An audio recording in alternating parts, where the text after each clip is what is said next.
Carter, it's like 4 in the morning, dude. What do you want? Ransom, did you know I've never played the Metal Gear Solid games? Carter, I don't Really? None of them? Yeah, it's strange, right? I'm the big story guy, yet I've never gotten through one of the most important narratives in gaming. But guess what? I'm doing it now. Okay, hold on. Can we at least, milk this for content or something? I mean, at least a podcast? Sounds like a great idea. Come with us throughout the Metal Gear Solid series where we'll tackle the most important questions. Can love bloom on the battlefield? Are we here just to suffer? Should all otakus be barred from employment? Find out with us on A Podcast to Surpass Metal Gear. What a thrill. With darkness, we are not singing a song over Okay. Discord, bro. I'm not lining that shit up. Ransom doesn't want to edit. He never edits. Y'all always say that shit. I'm like the editor. And yet here you are, refusing to edit. He's not wanting us to sing Snake Eater out of all of the songs. We will get there. Save it for a more heartfelt moment. I don't fucking know. Alright. Welcome back I've to A Podcast to Surpass Metal Gear. I've never heard this version. I swear to God. It's sick, though. Welcome back to A Podcast to Start Metal Gear. Fuck. God damn it. This is the worst start yet. You're fumbling, you're floundering. I truly am. Okay, you know Ransom what? has dropped the ball so many times he has struck out. Start over. Video starts now. You can go ahead, Carter. Hi everyone, welcome to A Podcast to Surpass Metal Gear. We've had to restart the recording because Ransom has repeatedly fumbled I really, all the bits I've sent his way. Every single baton he passed me, I dropped it. I did not take that baton. Yeah, my man would be, he'd be dead in Persona 5 because he has not been doing the baton toss. We're talking about Metal Gear today. I don't know why you're talking about Persona. You know, they're like the same thing. You use guns in both. Fair enough. Alright. Ricky's I'm here. Carter. Ricky, there's Ricky. I'm Ransom. Ricky. And The man who doesn't want to edit. I do edit. I edit a lot. So Ricky is a lot more familiar with MGS3, so he might have more to say for this one. But he might also just come in and be like, I don't know, the Fury's really cool. Yeah.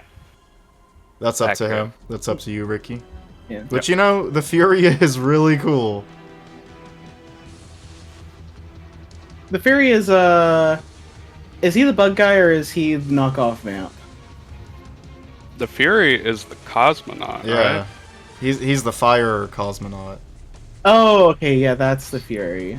And the Fury is badass. He is Fury's badass. about as badass as you can get. Alright.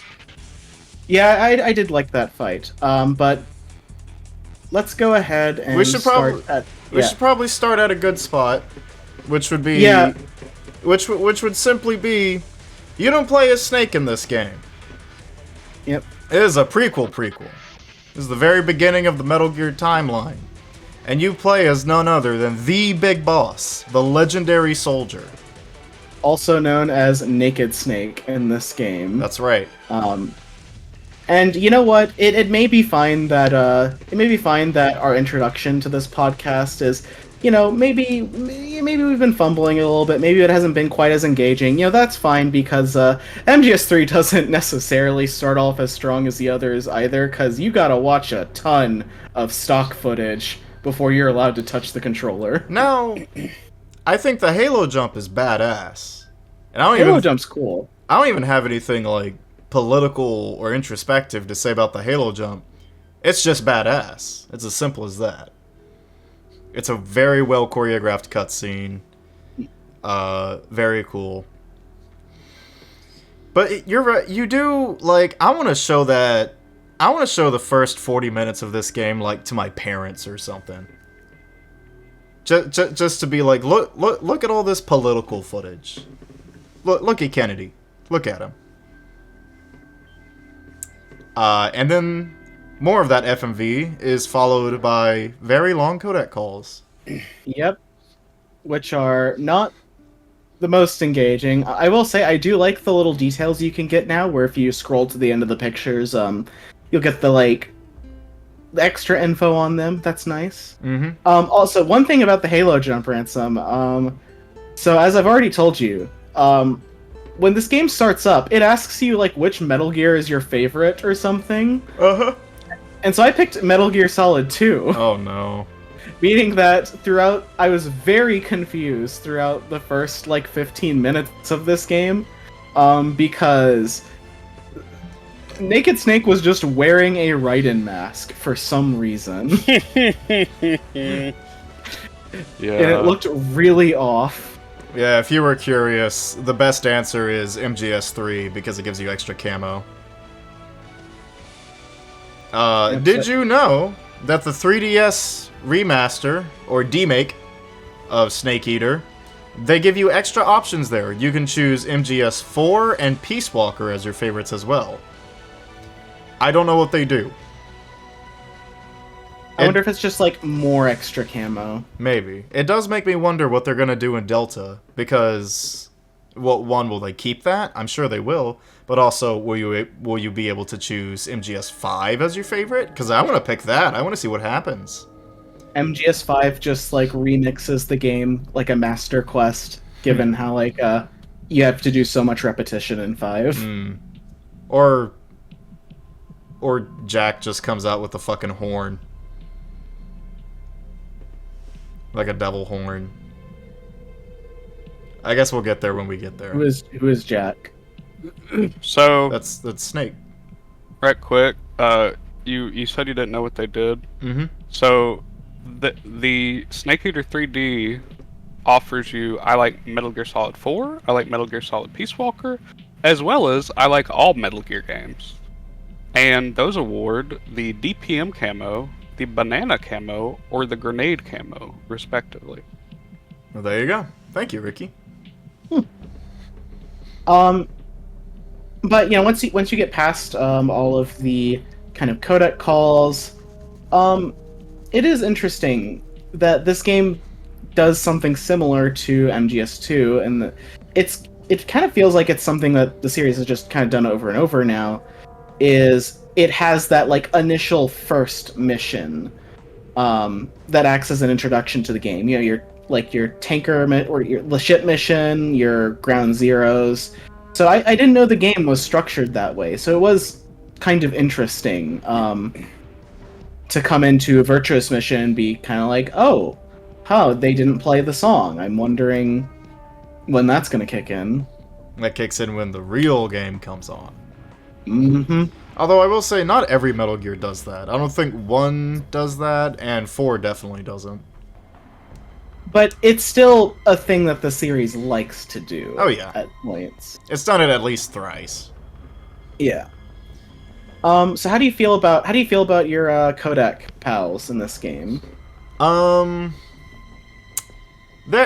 like them a lot. Where do they rank for me? Cause Major Tom isn't. He's 0, right? Yeah.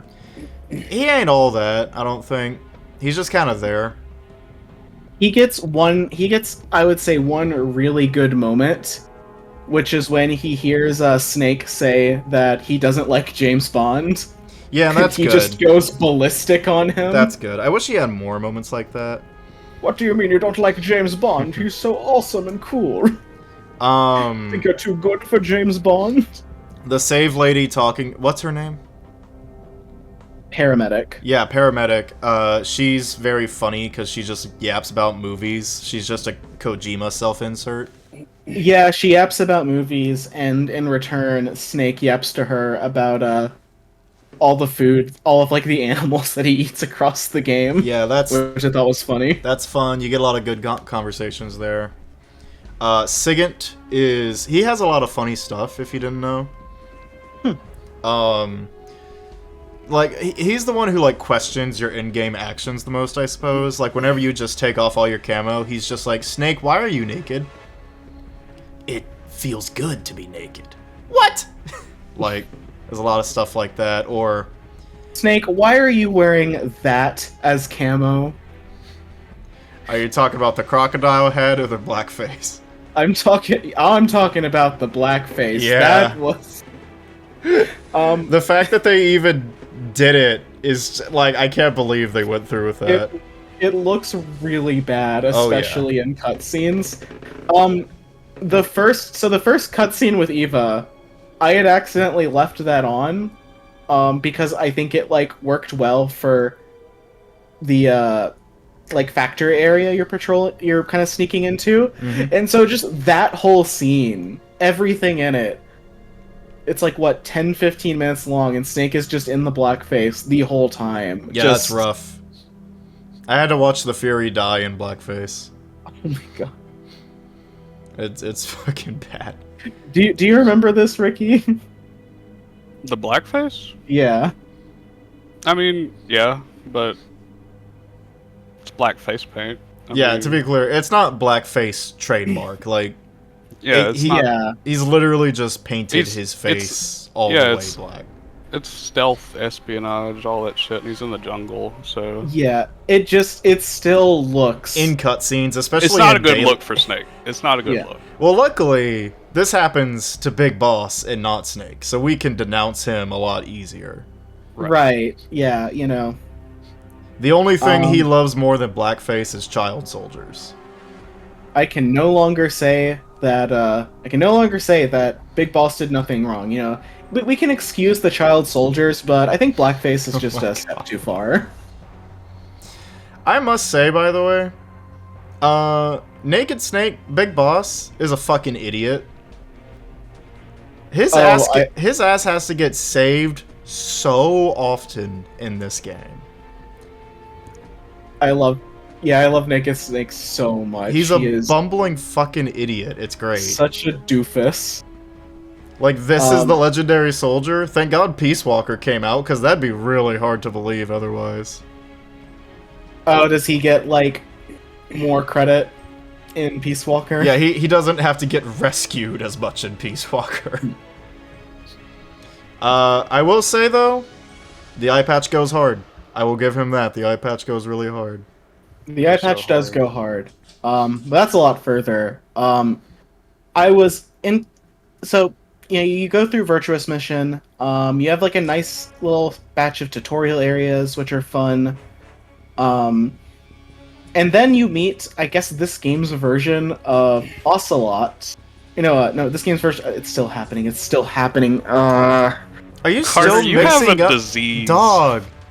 This game's Dog. version of Otacon, Sokolov. I guess who- I never put two and two together there. I guess that he is the Otacon stand-in, isn't he? He pees his pants when you first meet him. That That's makes true. him part of the family. You don't really develop a relationship with him, you know? Yeah, I think there's definitely some interesting stuff to maybe say about this game, and maybe its outlook or the journey it's bringing the characters on, in that, like, you don't really develop much of a relationship with, like, this Otacon. In fact, like, he even ends up, like, dying near Yeah. the end. So it's like, you know, what does that kind of say? Because I feel like in the first two games, Otacon is supposed to kind of represent this, like,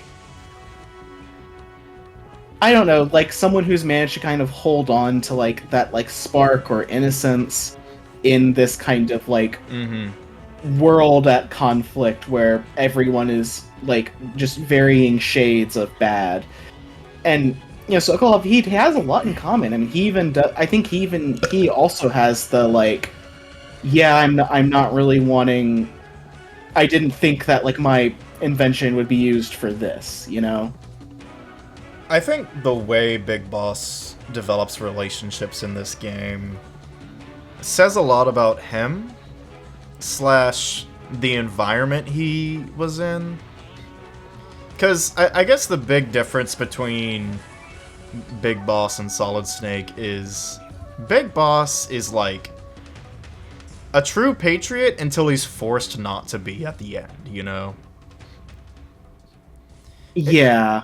Snake was really good about not following orders, you know? Like, Snake had a moral code. Big Boss doesn't. And that just puts him in, like, a horrible position. And I do think it is interesting that, like, say, the Sorrow is in this game because, like, I felt like as Naked Snake, I felt much less of a impetus from the game and from his character to, like, go non-lethally. Like, it actually kind of makes sense for Naked Snake to come in and be much more lethal than Solid Snake would be. I agree. And just, like, I don't know, maybe these ideas will develop more and more along, but it's like, I kind of wonder if, like, him losing Sokolov kind of is meant to kind of signal, like, yeah, no, he's not going down the same journey as, like, Solid Snake, like, he is going to end up going on a much, like, more morally fraught path, I guess. Yeah.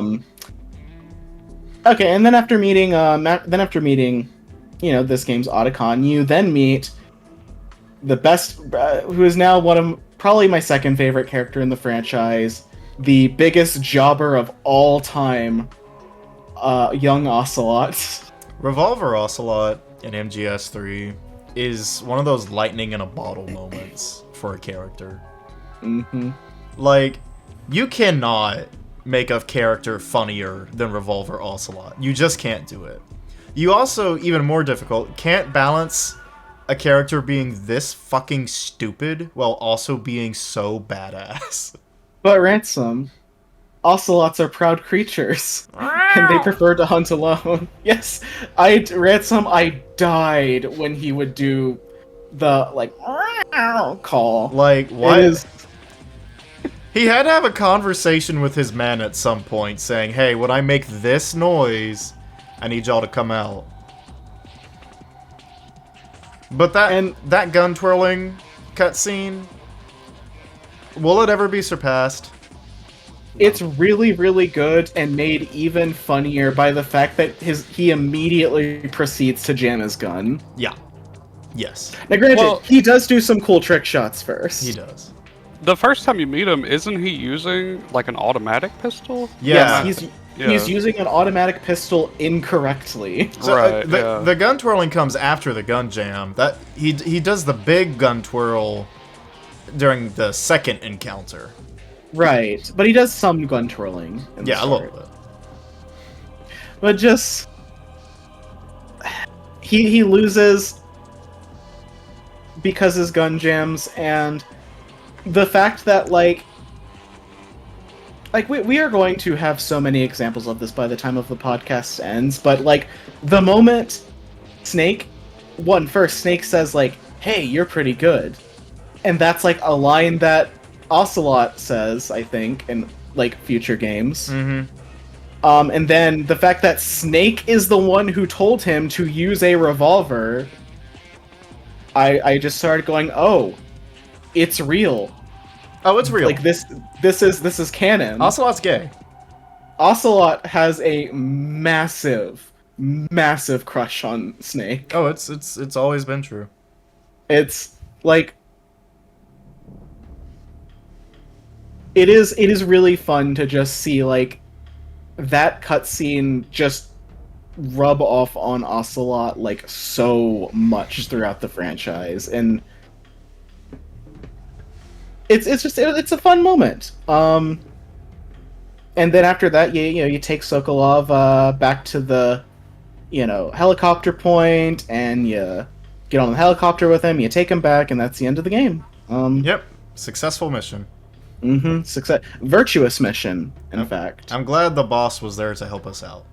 Yeah, I'm really glad that she didn't, betray us and then give a nuke to the main villain for some reason. Break our arm as well.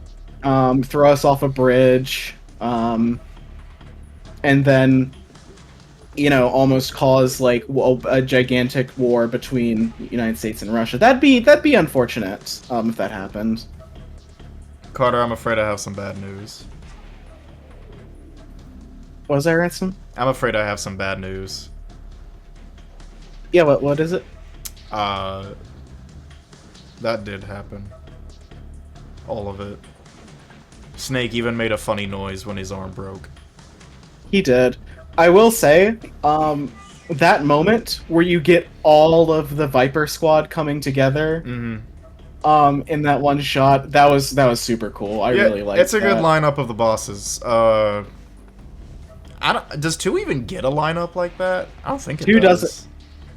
I don't think 1 or 2 get that, and I think it helps this game in particular because I feel like there's like I feel like the squad and the boss squad in this game isn't quite like they don't have as much backstory as the previous games.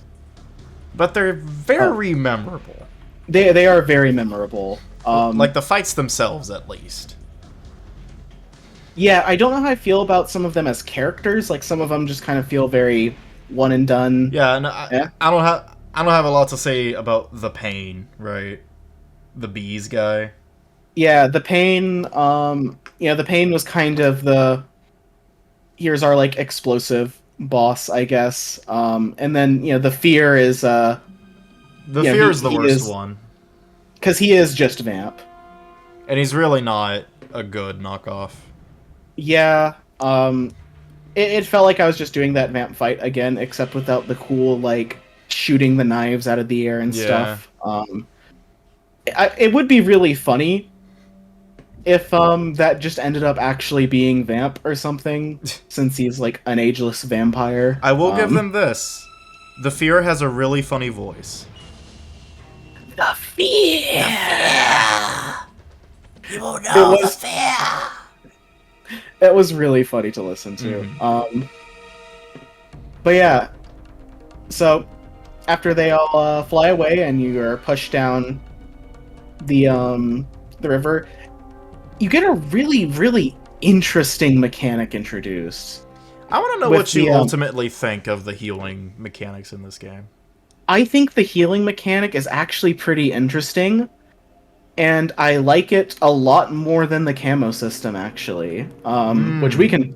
I didn't really like the camo system. I actually really don't like it. I agree. I think the camoing is, like...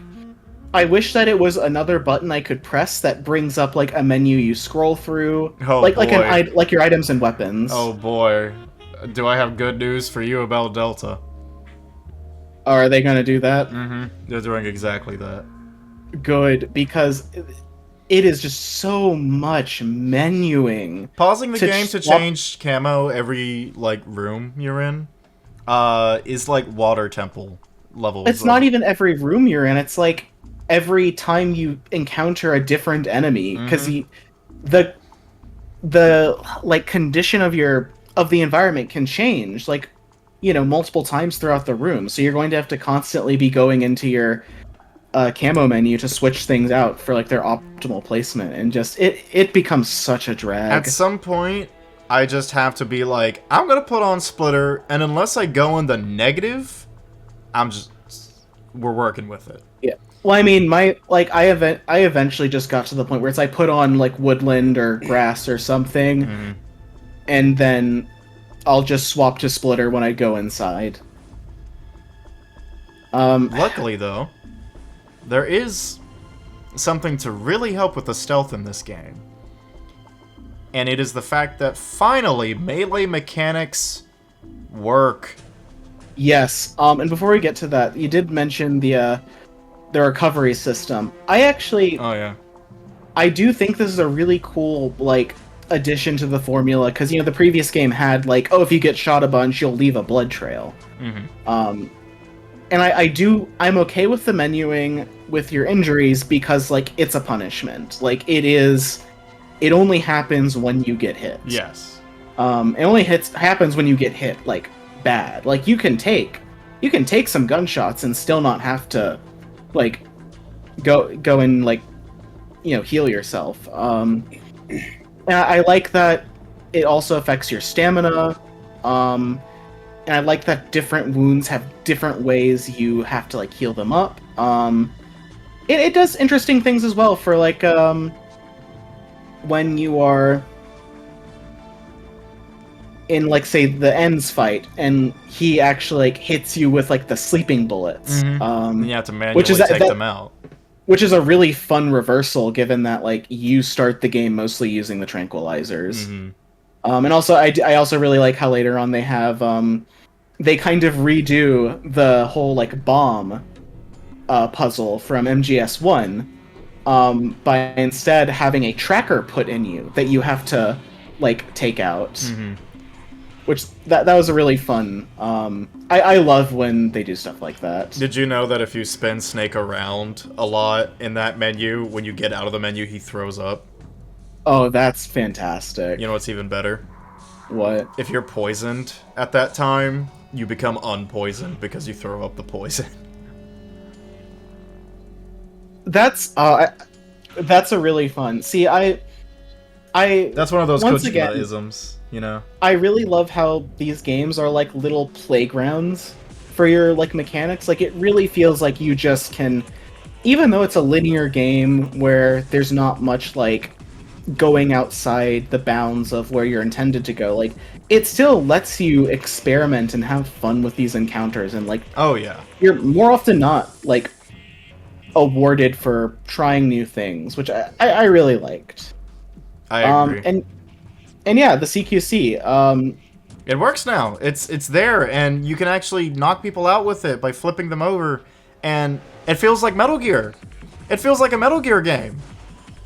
It's like an actual stealth game. Yeah, and that was really interesting. What was also really interesting is the fact that now your silencers are a resource. Yeah. Which I will say, I do have a bit of a problem with the game's core loop because of the way some of this like stuff interacts. Which is that I feel like with this game you are very encouraged to, in every single area where there are enemies, either trank or knock out an enemy, drag them over to some bushes where other enemies aren't, and then repeatedly shake them down over and over and over again for their items, so you can keep getting the silencers and the ammo.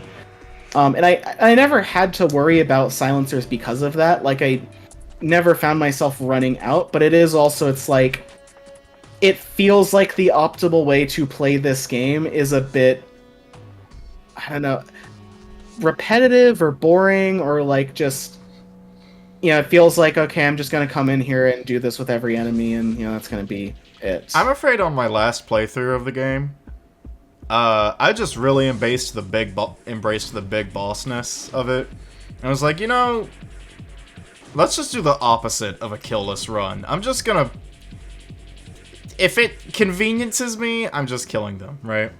So my main strategy through like every room was just sneak up behind someone, grab them, and kill them. Just stab them in the throat, and that made the sorrow really funny, because it was just 99 guys walking through looking like nearly headless Nick, and like every single one of them going, my neck! My neck! And like, it got ridiculous. It was very funny. Yeah, and I still like would kill most of them when I was done shaking them down, because like, if I'm going to be shaking down every enemy, then they're going to wake up before I can do that. So yeah, it's just, I don't know if there's a way to make that like less of a way you're encouraged to play. Because I did overall really like the feel of like the combat in this game. I like the like hand-to-hand combat. I liked the guns you would get. I just wish that it didn't feel like I was being encouraged to play in this kind of... I don't like, I guess, repetitive way. So I'll say, while you are encouraged, it's not required. Like, you can absolutely easily get through the game without shaking everyone down. I didn't. Right, I guess so. Yeah, it's one of those games where you have to force yourself to not... just don't be optimal for some things. Just don't do it, because it's a pain. Like, the first time I played the game, I dropped it because I got so tired of switching camo. But when I gave it another shot, I was just like, I'm just not going to worry about it too much. And I guess the problem is that, like, it's a feedback problem then. Of, like, the game is kind of communicating to you that this is the most optimal way to play, and then is, like, kind of rewarding you for it. And so I feel like maybe there needed to be, maybe at least, like, a reward for not going the optimal route. Like, say, like, Devil May Cry, like, that's a game where, like, you don't want to be playing necessarily the optimal way, but it gives you, like, feedback by giving you the style meter. So, yeah. Still, I'd say in the series, so far, between 1, 2, and 3, 3 has my favorite gameplay, and it's my favorite one to play of those 3. It's funny you say that, because I do still think at the end of the day, I like 2 better overall. I just think that, like, the stealth formula of this game kind of works best when you're in the more enclosed areas, where things are, like, kind of easier to eyeball. I did find myself having, like, more instances where it's like, whether the enemy can see me or not is going to be a little fuzzy. Not feeling as, like, certain in my surroundings, I guess, which, I do think there are going to be people who do prefer that. Like, I think it does kind of come down to, like, which style of, like, stealth are you preferring more? I just kind of prefer the flavor of stealth in MGS2 a little bit more. That's fair. I'm curious to see how you're gonna end up liking the rest of the series, gameplay-wise. But, like, Metal Gear hits the same worms in my head as Sonic games, where it's like, if I don't do this perfectly, I'm resetting. So it's like, I get spotted, I take that pill and just kill myself. And I try again, Really, because I was really trying to not do that in this game. I was trying to be like, okay, if I get caught, I'm going to deal with the consequences. Which, it's very fun to have to improvise because of that, right? But, like... yeah.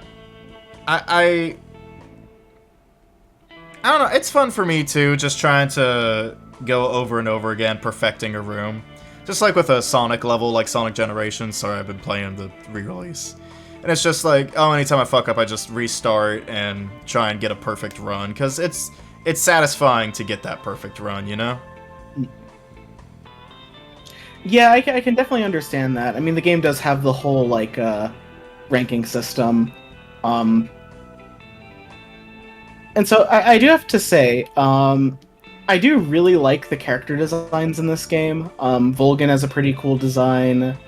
I think the boss has, like, I actually really like the boss's design. Her design is really good in both Virtuous Mission and Operation Snake Eater. And I don't know, just the character designs in these games are always really, really great. I'm surprised at how much I like young Ocelot, considering he's just a guy. Yeah, a young Ocelot is great. They twinkified him. They really did. They made him even more cunty in the remake, if you didn't see. Oh boy, I will have to take a look at that. He looks like a gay porn star or something. It's fantastic. It's pitch perfect, in my opinion. Like, Ricky, what did you call it? You called him, like, he looks like a prince or something. Who? Revolver Ocelot in Delta. Here, Oh yeah, y'all are like looking at my stream, right? Yeah. Yeah, he I don't remember what I called him, but he looks very. He looks like royalty of some type to me. Look at this fucking Oh, yeah. guy. Oh yeah, no, he looks like he is. He looks like he got his rank through like blood or like nepotism. You know, like he's a fancy. He looks like a noble little son. shit. Yeah. Also, while we're looking at this, I really like how fucked up Volgin looks. Like, Oh yeah, that looks great. it's gross. I like it. And like, I am still going to say, like, having played this game, I just still don't feel super great about Delta. Like, I think this game looks amazing as is still, and I think that it's still like worth playing even with the like imperfections it has. I'm actually. I don't know. I'm not I don't necessarily want these like classic games to get like, you know, homogenized. So I'm gonna have something probably a little different, maybe even aggravating to some people to say here. I thought we might talk about this later, but I'll go ahead and talk about it. And we can save it for later if you want. No, let's go ahead. Okay. I'm actually okay with Delta existing. Like, I'm really okay with it. Because what my thing is, like, as far as Kojima is concerned, I don't think that man wanted to work on Metal Gear anymore. Like, at all. He doesn't want to work with Konami.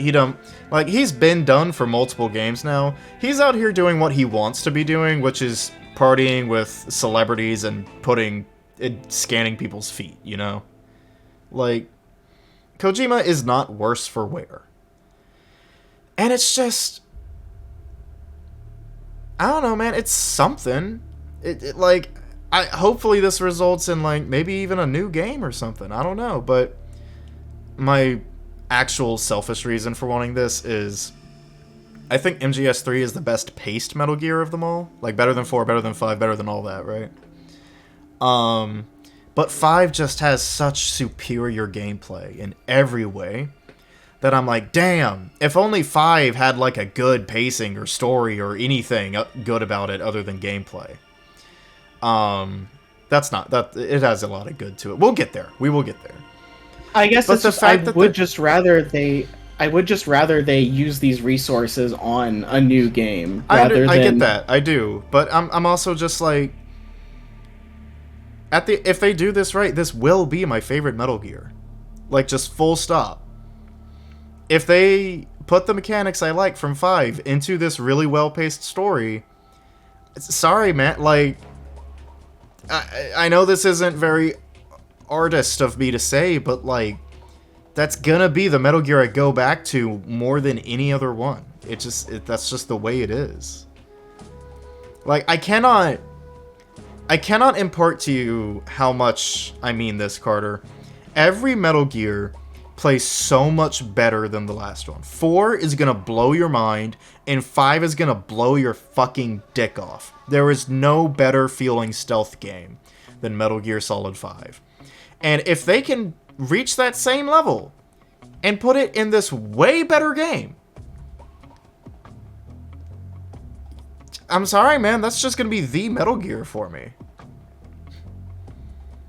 I guess, but I am still very much of the mindset of, like, these games were made the way these games were made and designed the way they were around kind of those previous limitations. And I do think that there is going to be some stuff that's, like, lost when you just kind of put the MGS5 gameplay over it. Like, But so much will be gained, Carter. Carter, you're gonna have in-game camo switching, dude. Come on. I mean, at the end of the day, they could have put that in, like, the remaster if they wanted to. Yeah, no, that's fair. But Like, I would have, man. like, I would have just rather they did that. Like, we'll see when we see. I take much less offense to this game, to Delta, than I do Silent Hill 2 Remake. But people still fucking like the SH2 remake. I still haven't played Silent Hill 2, and I would need to like look at them side by side. Yeah, but... I'm playing SH2 original right now. And then when I'm done with that, I'll probably play the remake. I want to compare. Right. So, we probably need to get going over to Operation Snake Eater now. Yeah. Okay. So, you have another cool introductory sequence. You get that amazing theme song. I like how... Yeah, you get Snake Eater, the theme song, of course, which is just... Everyone already knows. It's incredible. Honestly, I really like the tone change from the drop-in to the Virtuous Mission to Snake Eater. Because in Virtuous Mission, it's like, yeah, let's fucking go, I'm gonna do this. But in Snake Eater, it's like, this is serious. I really like that. Yeah. I like how you roll up on the boss and she just immediately Kicks your like, ass again. Oh, yeah, and she has her horse stomp on your hand. The boss is a mean mom. Yeah, just like I understand that she's doing it under the whole thing of like, you know, hey, go away. Mm-hmm. God, Like, Ricky, Ricky, when we're LPing Delta, can I make an edit of when Big Boss finally shoots the boss? Before that, can I put a flashback to the horse hand stomp? Go for it. I'm excited to do that with you, man. That's gonna be great. Yeah, it's gonna be awesome. Y'all look forward to that. We're definitely gonna do that. Snake, it's time for your hourly dick flattening. Like, I'm watching it right now on my end, and it's just so mean. When we get to Ava, I'm gonna have something to say, by the way, but go ahead. Well, Ava's like right next. Yeah. So yeah, you know, you go through the same pathway much more quickly. Much more quickly. I will say it is very funny that the horse stomping on your hand doesn't like cause an injury. Yeah, that would have been funny. It could maybe even be like a re-up tutorial on the medical system. Yeah, and it could maybe introduce you to like increased weapon sway or something of like, oh, when Snake's hand is broken, like his like aim down sights wobbles a lot more. But yeah, you go through and you meet Eva, who is supposedly one of the two spies that you were supposed to meet up with. And Ransom, what are your thoughts on Eva as a character? I think she's a good subversion of the femme fatale thing. Like, this whole game is satirizing James Bond shit. Such as, James Bond is so sexy and so suave and immediately fucks the girl, while Snake is like the most awkward, autistic person in the world. I genuinely mean that. That's what I was gonna say. I think Big Boss has autism. I do literally... Like, not a joke, not a, like, making fun. I as in, like, medical diagnosis. I don't use autism as an insult anyway. Don't ever expect that from me. But, like, genuinely, I think Big Boss has autism. Yeah, and I think from my own personal reading of it, like, I would consider him to be, like, pretty good representation of it. The, like, game never, like, demonizes him for it. Makes him seem as, like, lesser than. It does make for some really funny moments with Eva, just because he's so uninterested in anything sexual with her. To the point of pure awkwardness a lot of the time. I adore the scene where she gives him the gun and then tries to sleep with him. He starts yapping, bro. He hyperfixates for like 5 straight minutes about the gun, and I died when he like even brings the gun to his ear so To he hear can the hear click. the little click when he pulls the trigger. He really is. What? First of all, if that was loaded, he's deaf in that ear now. Yep. But it's. I wanna say something. Like, I think that scene is also a show of Eva's intelligence, because you can read it as like just a funny whatever, but I think it's Eva realizing, oh, I can't seduce him this way. Maybe I can seduce him another way, and it works. You know? Yeah. I think that's really fun and cool, and a good use of Big Boss's, like, very different personality compared to our other protagonists. Yeah, because it's like he does almost feel like a parody of Solid Snake in a way, because Solid Snake had kind of the womanizing side to him. Right, that's true. And so I do like that they kind of dialed back on the whole womanizing aspect as like the series went on. Like, Raiden has someone he's about to, like, get married to, and Naked Snake is, Gay. Naked Snake, yeah. Gay, probably bi, given the events of this game. Yeah, but definitely not a womanizer by any means. You could also argue that Eva, pulled a Chi-Chi and is like, hey, let me teach you some combat moves. God, that's so stupid, but I can totally see it. Can I skip past these radio songs? Because this is ridiculous. I mean, you're the one with control of it. Salty catfish. I did not realize these songs were on the radio in the fucking Okay. game. That is insane. Okay, Ava, fun character, femme fatale subversion. Hey, that's all right. Hey, more important things are happening. Ocelot is here again, and he is here to job. Yes. Once again, the same location. I will actually say something real quick about Eva. I think, you know how I said I want to show my parents this game just to be like, look how political and cool this shit is? Mm-hmm. Eva is what stops me in my tracks. Oh, yeah. I think her design, much like Quiet, is just... It's like putting a dead or alive character in your James Bond game. It's very surprising, and I'm gonna go ahead and say something about her design. I prefer her disguise as when she's with Vulcan. I actually think with the glasses. Yeah, and like the pushed back hair. I actually much prefer that design, and yeah, Eva, like, I think that her regular design of like having the bodysuit like half open is just like, it's a bit much, and is definitely one of those just like, okay, this is Kojima being Kojima here. I'm honestly surprised they're keeping it in the remake. I'm sure they'd have chuds complaining if they didn't, but I'm still just... they would. They'd be going crazy. But it's just like...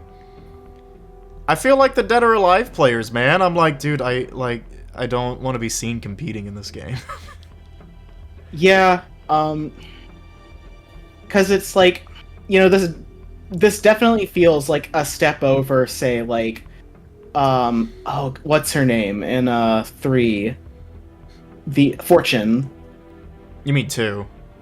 Yeah, in 2. Yeah, Fortune I'm fine with. Yeah.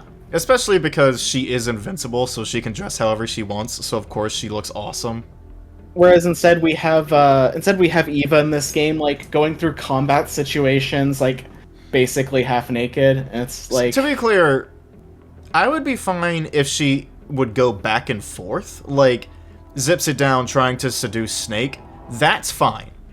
That makes all the sense in the world, right? But she's still like that during, like, your chase sequences when you have, like, enemies firing on you. It's just so... And it's the fact that it's all the way down, too. It's just ridiculous. Yeah. Like... It's just ridiculous. Like, that's all there is to say. Like, don't get me wrong, I love hot shit. I love women. I love sexy shit. But it's just... for something like this, it has to come from a better place. Like, Bayonetta will never feel... Well, I mean, it can happen in the future, I guess, but Bayonetta feels fine. Like, it's just like, yeah, no, she's doing this because she wants to. Eva feels like she's doing this because Kojima wants her to. Yeah, and that is always... I think that is the line a lot of people have with these games, especially given stuff later on like Quiet, where Kojima has the really, really dumb, like, oh, you're gonna find out why she dresses like that, and you're gonna feel really bad. It's like, you wrote... No, you didn't have to write that reason in, Kojima. That was never needed. I really didn't know so much surf rock was in this game. Is this a licensed song? I've heard this before. I guess you'll find out when we post it. I'm not taking that risk, actually. There's no fucking way that isn't. Damn it! I wanted to see if I knew what it was. Alright. I'll go back. So Ocelot comes back, this time with the revolver, and ooh, he's wearing a necklace with the bullet that failed to, the bullet that jams the gun previously, right? It looks like it isn't licensed, huh? I'm sorry, could you say that again? Ocelot, shows back up. He has the bullet that I believe is that the one that jammed in the previous encounter. Is it? I'm sorry, I don't remember. Yeah, because he puts a lot of importance on it. But I love that.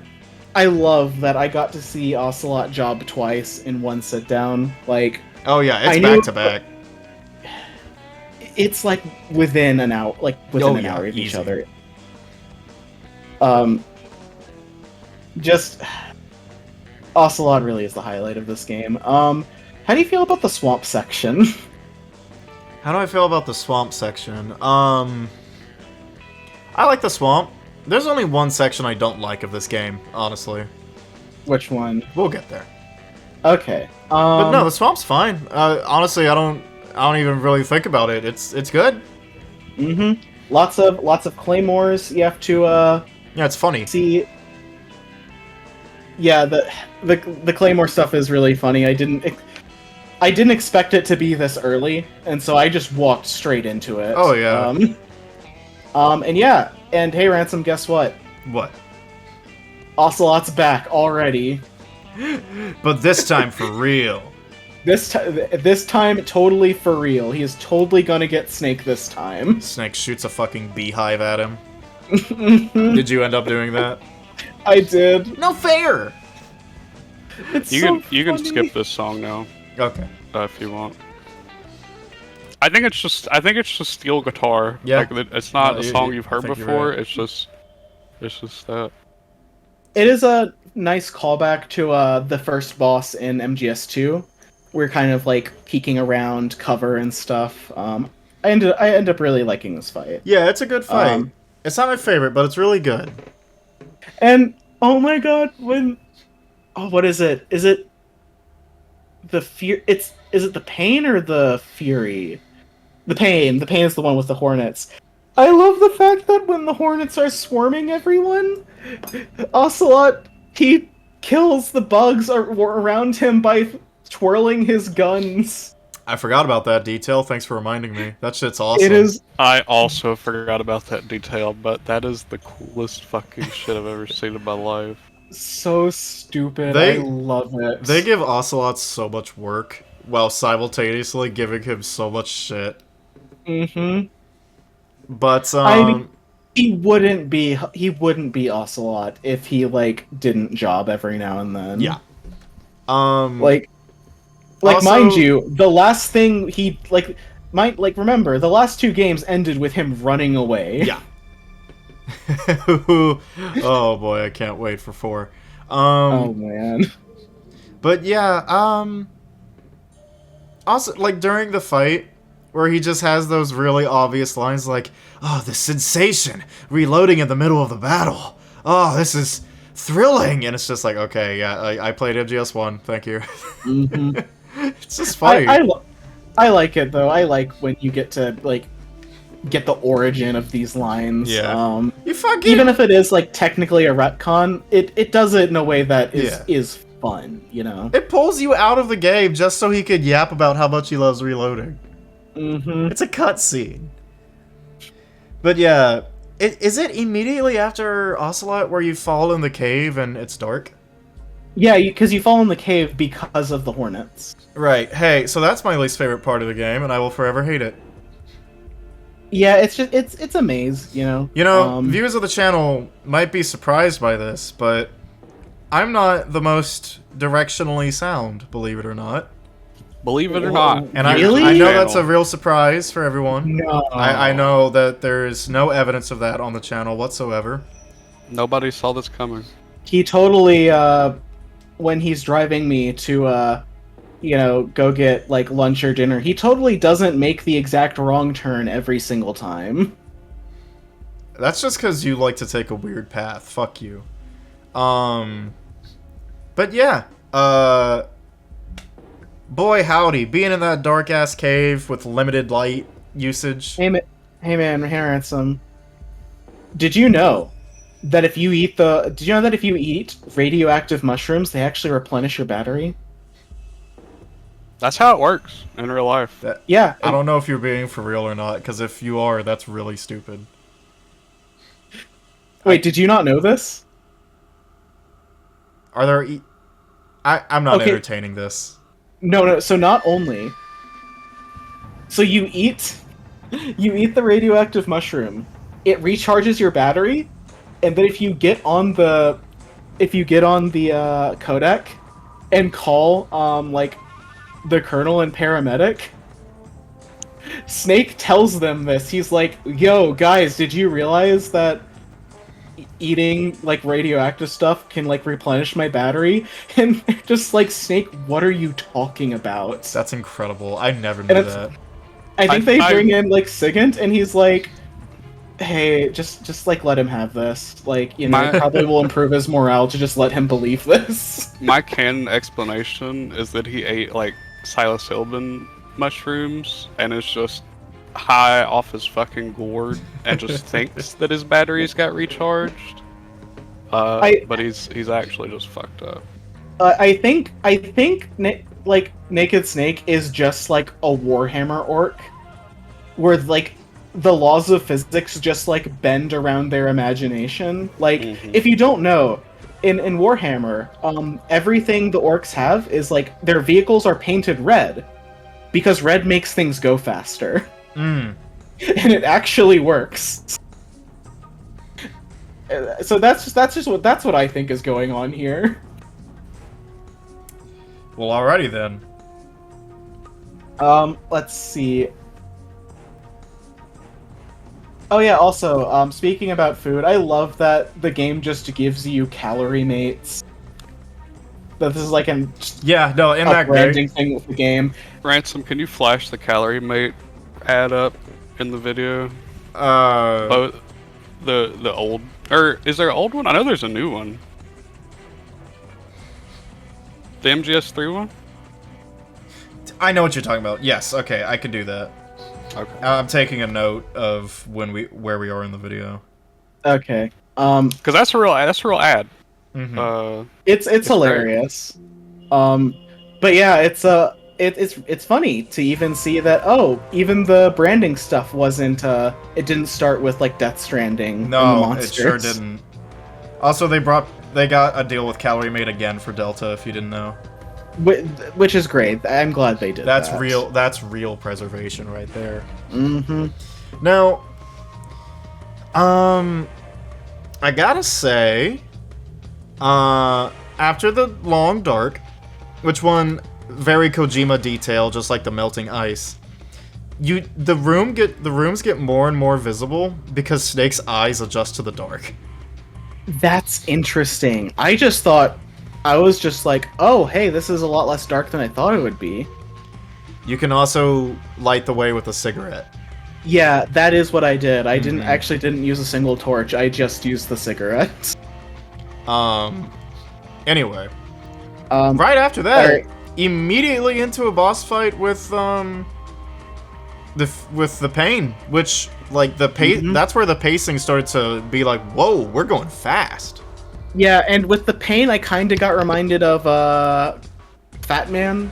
I don't see it. I don't know. I guess just the goofiness and Sure, like, but like there they're being all goofy. unexplosive.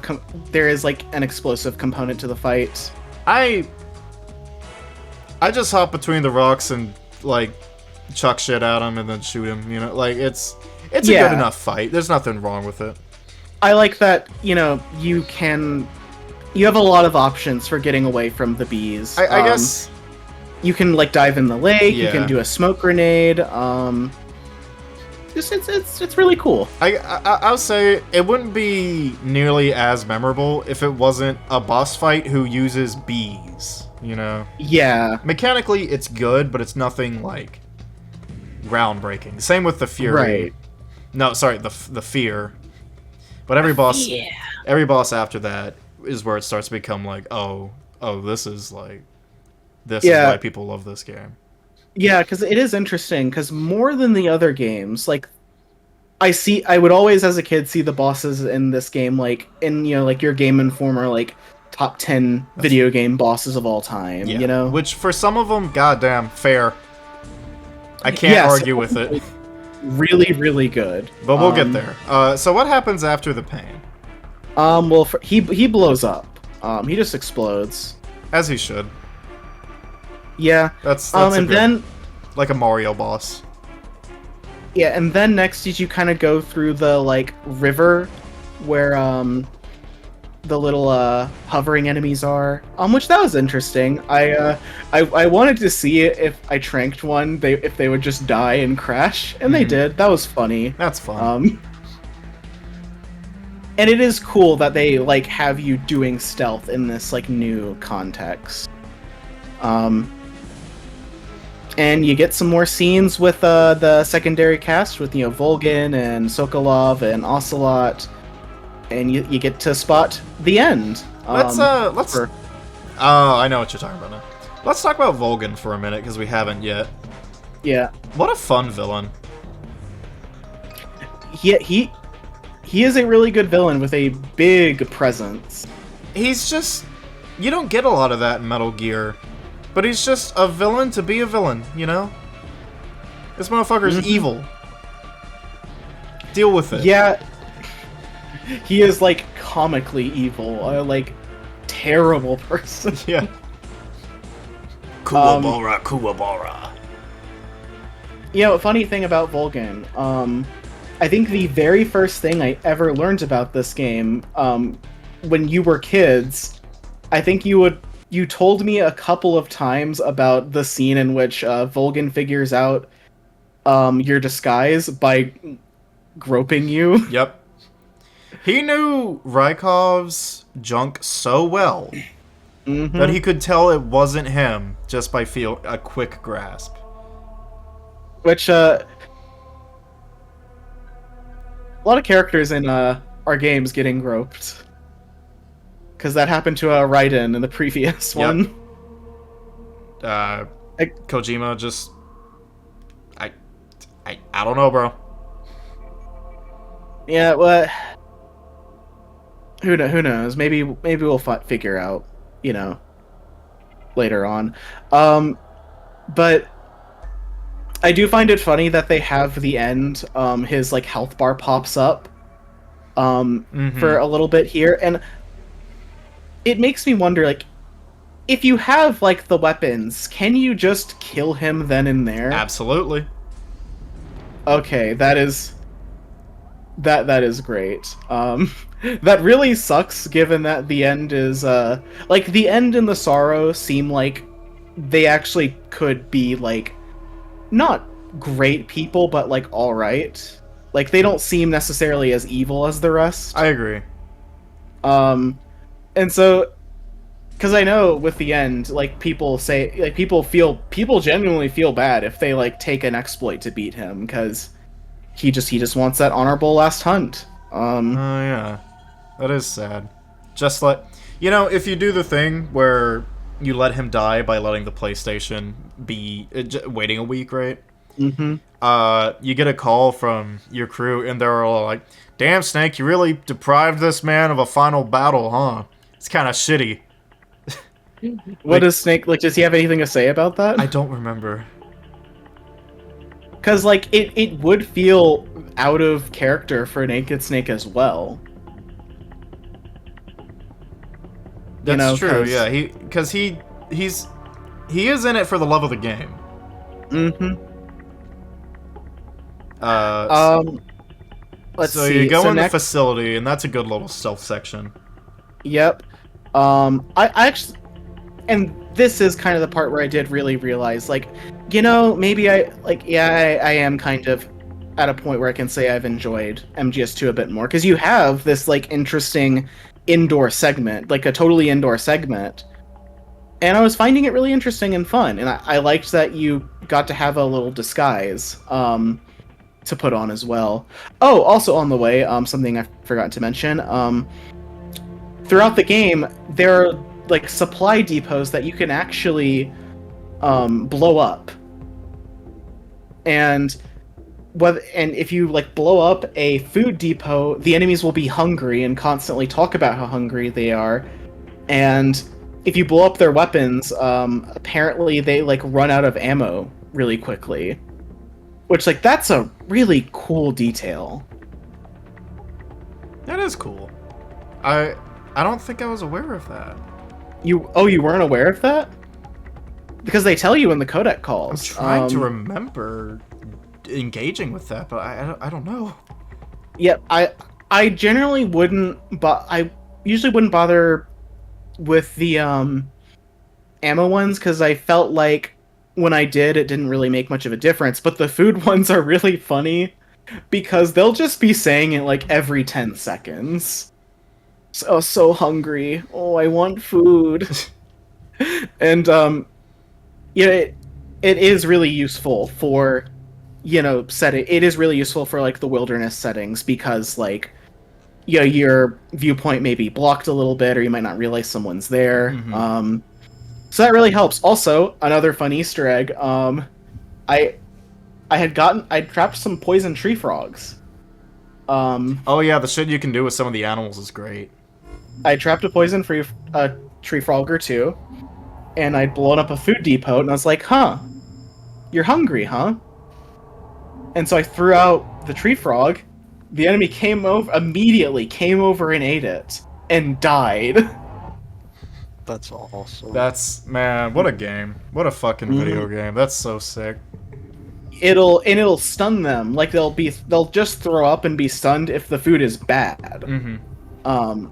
Which also, I found it interesting that the food doesn't, like, go bad based on your in-game time. It's based on, like, your actual real life time. So if you put the game down for a week, which I did at one point, and come back to it, then all of your food will be bad. Which is really funny. I'm glad food isn't hard to come by. Oh yeah, I was never wanting for it. I was always full. I've never needed food. Yeah, because I would just, like, I would kill and trap stuff just for fun, because, like, they'll have, like, little codec conversations about it. I'd run out of inventory for it, like, so often. Mm-hmm. And shit was always maxed out. Tasty. Yeah, so I really like that the food is, that there's just so much you can do with it. It does feel like they really got their mileage out of it. Yeah, it's a whole system, no doubt.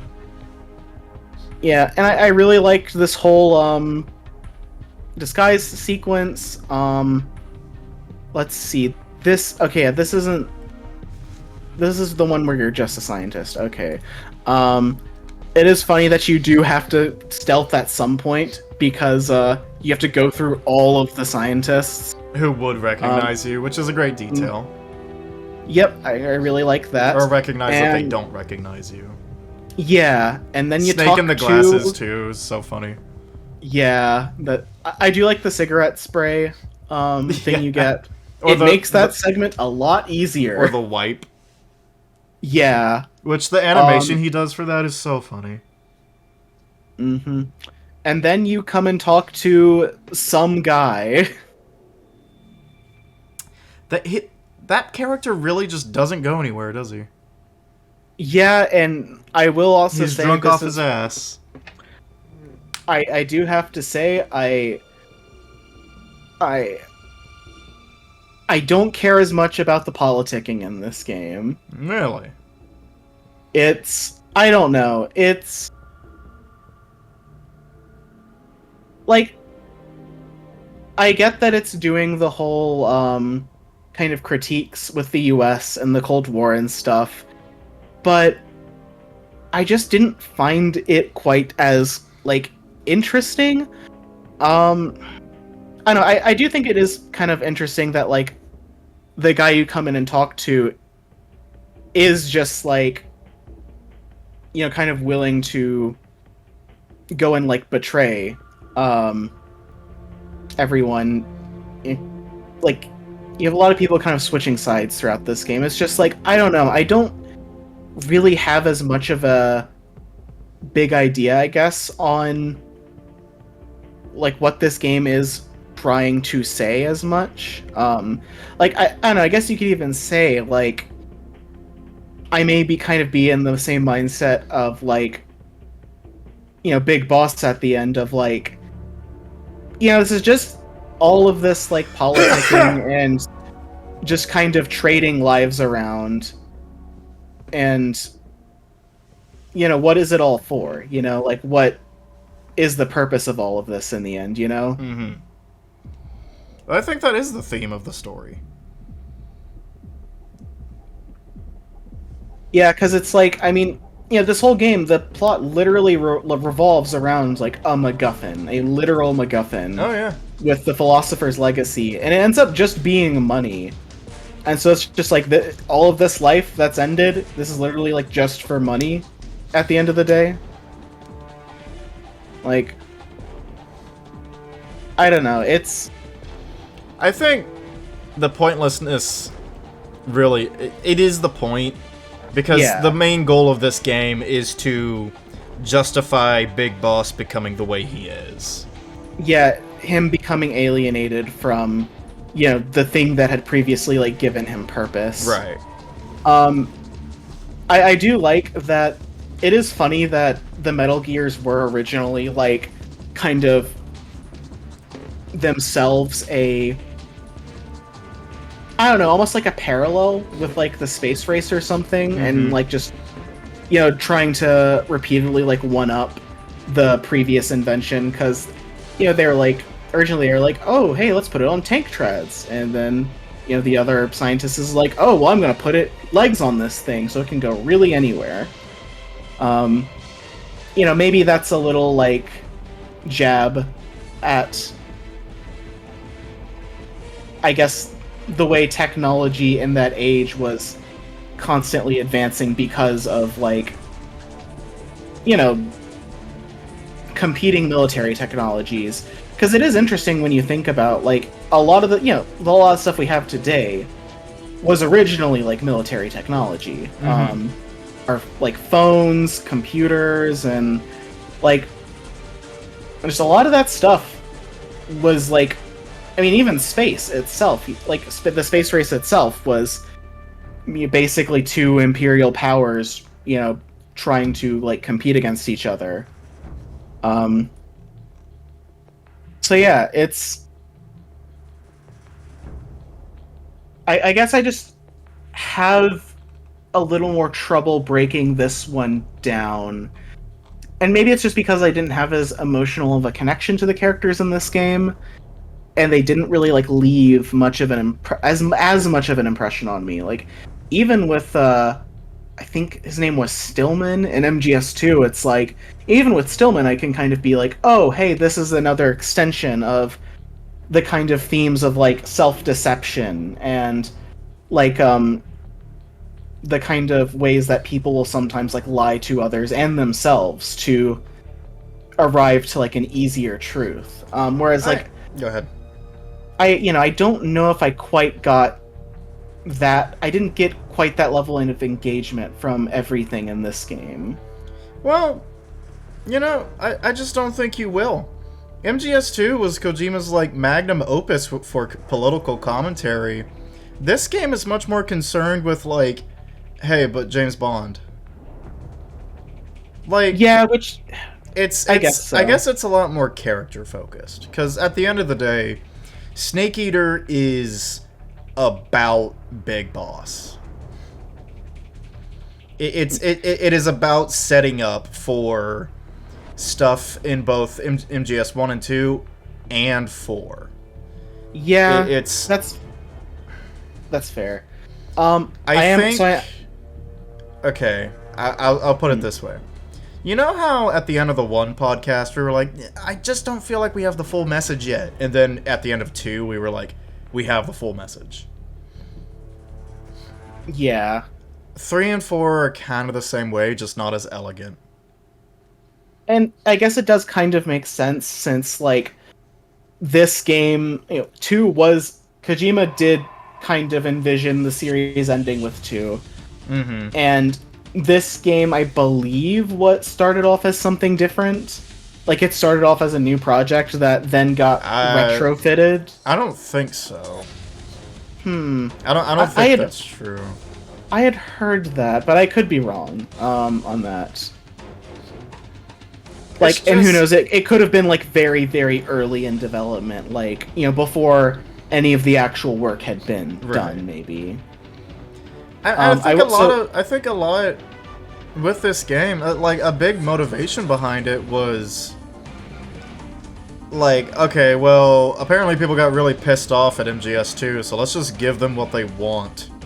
So let's not only put them in a new setting, but give them a familiar character, in quotations. Because all they really care about is playing as someone who looks and sounds like Snake.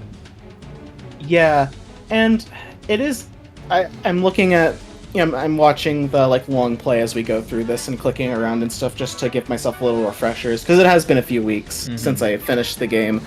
I do... It is interesting, that guy does say, the line that, this weapon will end up being, like, the genes that change warfare.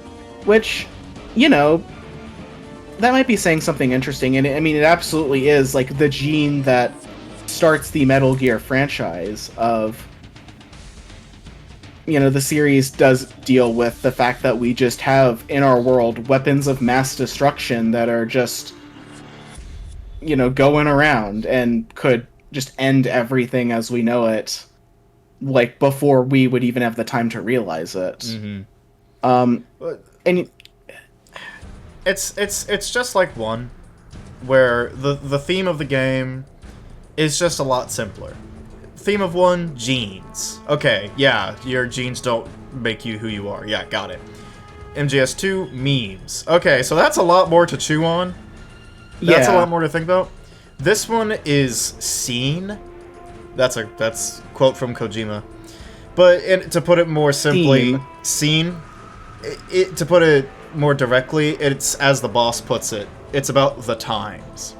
It's about how the times are what changes things. The times are what determine who is friend, who is enemy, who is right and who is wrong. Which... that does make sense, given the, like, flip-flopping you get from a lot of characters, the betrayals and doubles and triple crossings. Mm-hmm. And, yeah, like, the times changing who's your friend and who's your enemy.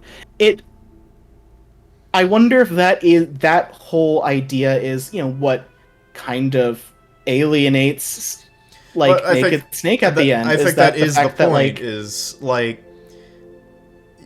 Snake has to unlearn the theme of this game. He has to realize, he has to break free of the scene. He has to break free of the times. But he does it too late. Right. And, because he does have to end up killing, the boss. Who's the only person he cares about. Or maybe Evo, right? But then the times dictate that she's actually his enemy, Yeah, and actually, like, it's going much forward, it does...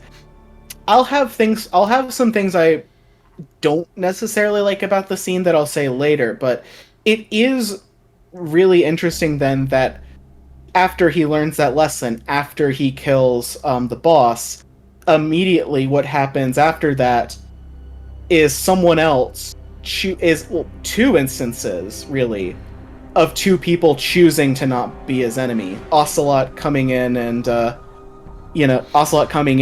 having the duel, but it being a blank at the end. He's just wanting to have one last go at it with him, and then Eva, as we learn, choosing to not kill him even when she had been ordered to. So maybe that also shows his influence, that the times maybe he, but I mean, is he having that much influence over those two? Well, no, it's I think that it's just a further, and who knows, maybe those two could be seen maybe as like just really driving in that lesson to him. Yeah. Now that he has kind of realized that this is no way to live, to have who's your friend, who's your foe decided by, just kind of the arbitrary, what your like country is arbitrarily decided. Instead, it is like these are two people who were supposed to get rid of him, deciding not to. So, but yeah, it's I'm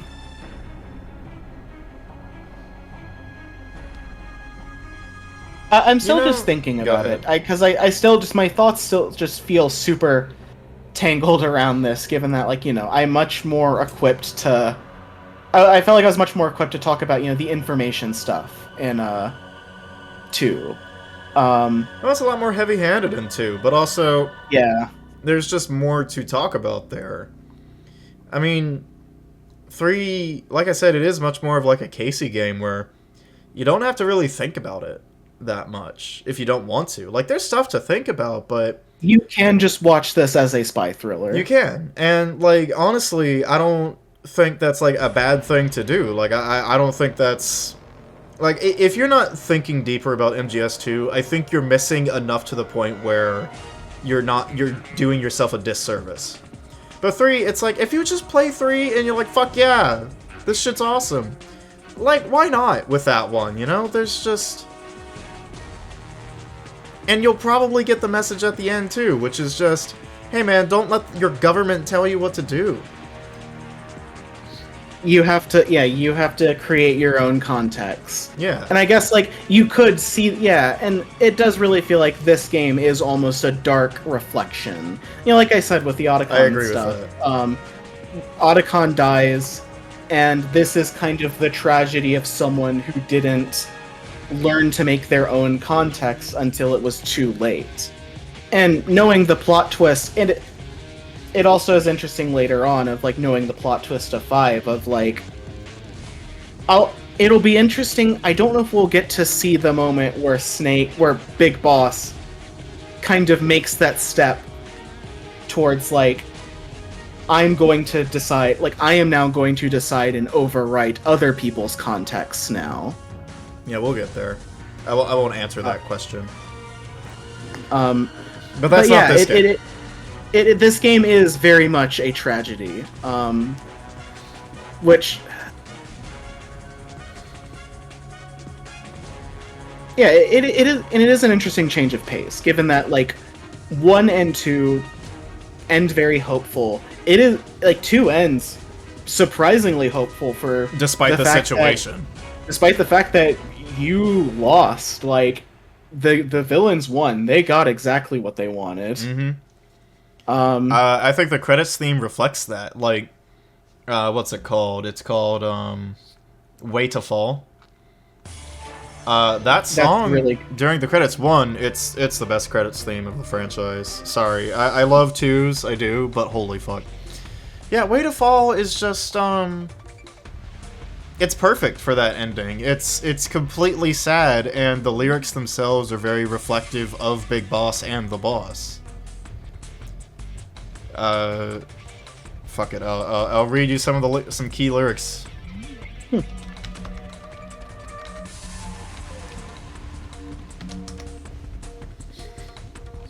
You go ahead and yap while I find them. Well, next is Discount Vamp.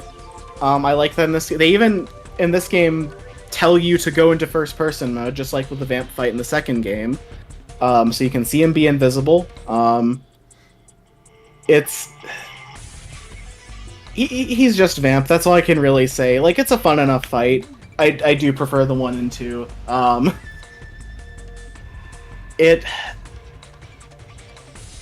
Yeah, the Fury is my least favorite fight, boss fight. Okay, so the way to fall lyrics, particularly the chorus, just oh, I've got something in my throat. Obviously, the boss and Big Boss, they want to say something. They want to change this fate, but they just don't. I need to be alone while I suffer. Like, the stoicism of the soldier that they look up to. There's a hole inside my boat. Right? They're on a sinking ship. They're you see what I'm saying? I need to stay afloat for the summer. Son, you'd better wait to fall. They'll tell you where to go, but they won't know. Just like, all of it pointing towards things like, people are telling you what to do, and people are telling you what to do. They don't know any better. You know better. You know better than the people who are telling you what to do.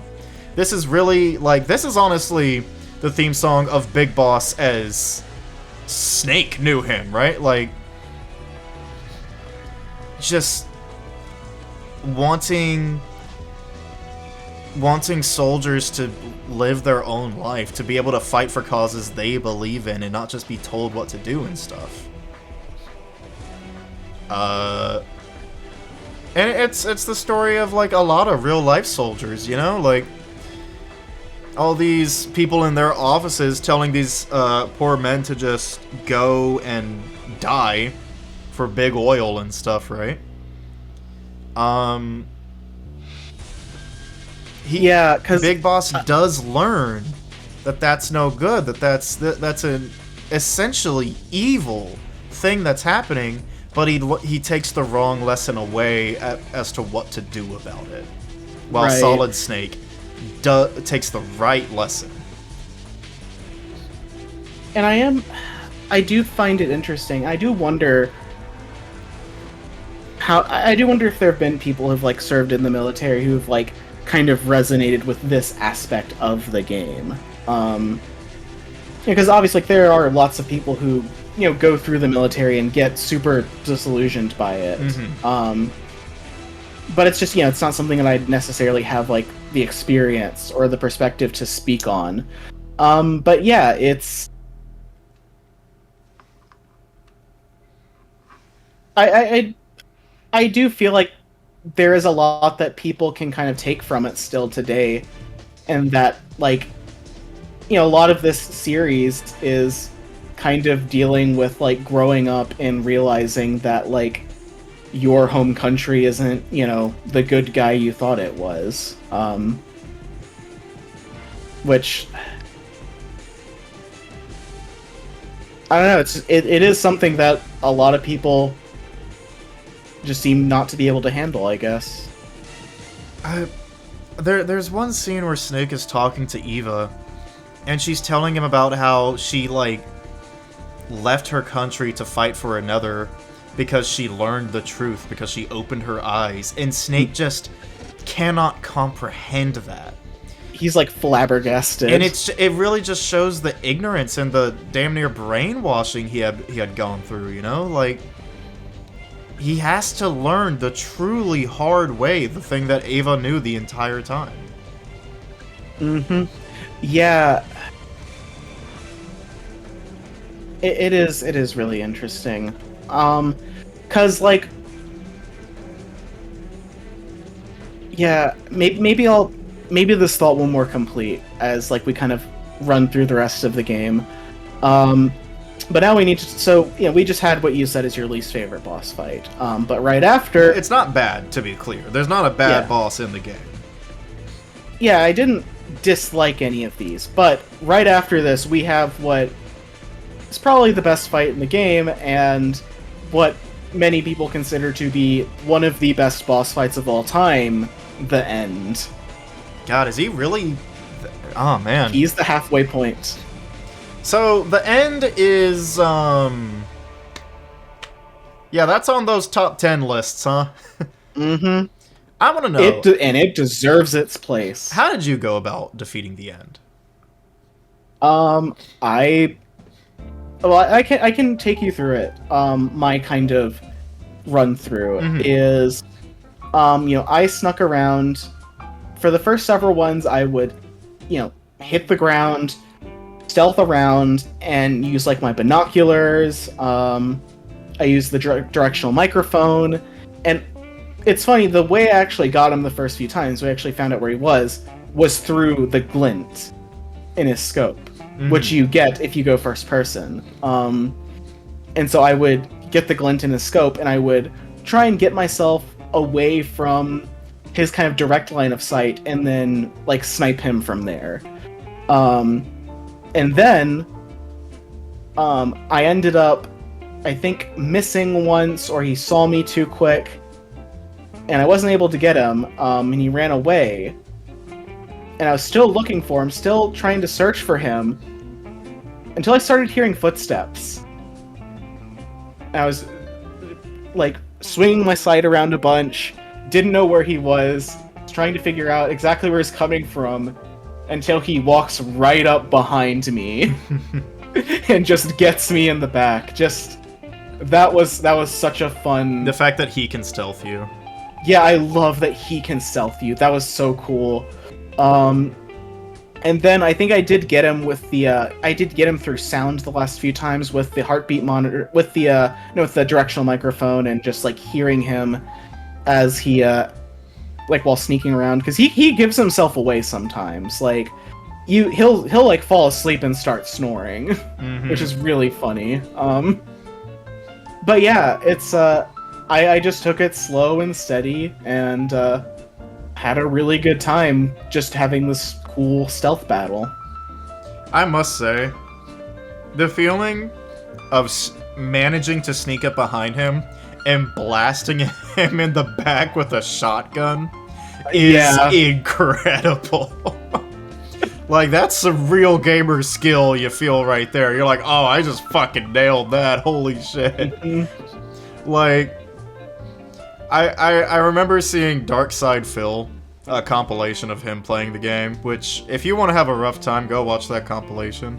Oh boy. But I remember all the comments were like, oh, what a fucking idiot using a shotgun during the end fight. It's a sniper duel, dumbass. And it's like, I mean, the shotgun isn't the problem, it's the lack of stealth, right? Yeah, like, because if you get to stealth up behind him, absolutely pull out the gat and just blast him. It's so funny. Yeah, don't waste your sniper bullets if you are, like, up close. Yeah. This does kind of feel like the moment of the game that is, like, the filter. It's the exam. Just like, yeah. Okay, have you learned your lessons yet through the game? It is a, like, true test of everything you have, like, gone through up to this point. And I really appreciate that fight for that. And it is interesting how this is kind of the sniper wolf fight. And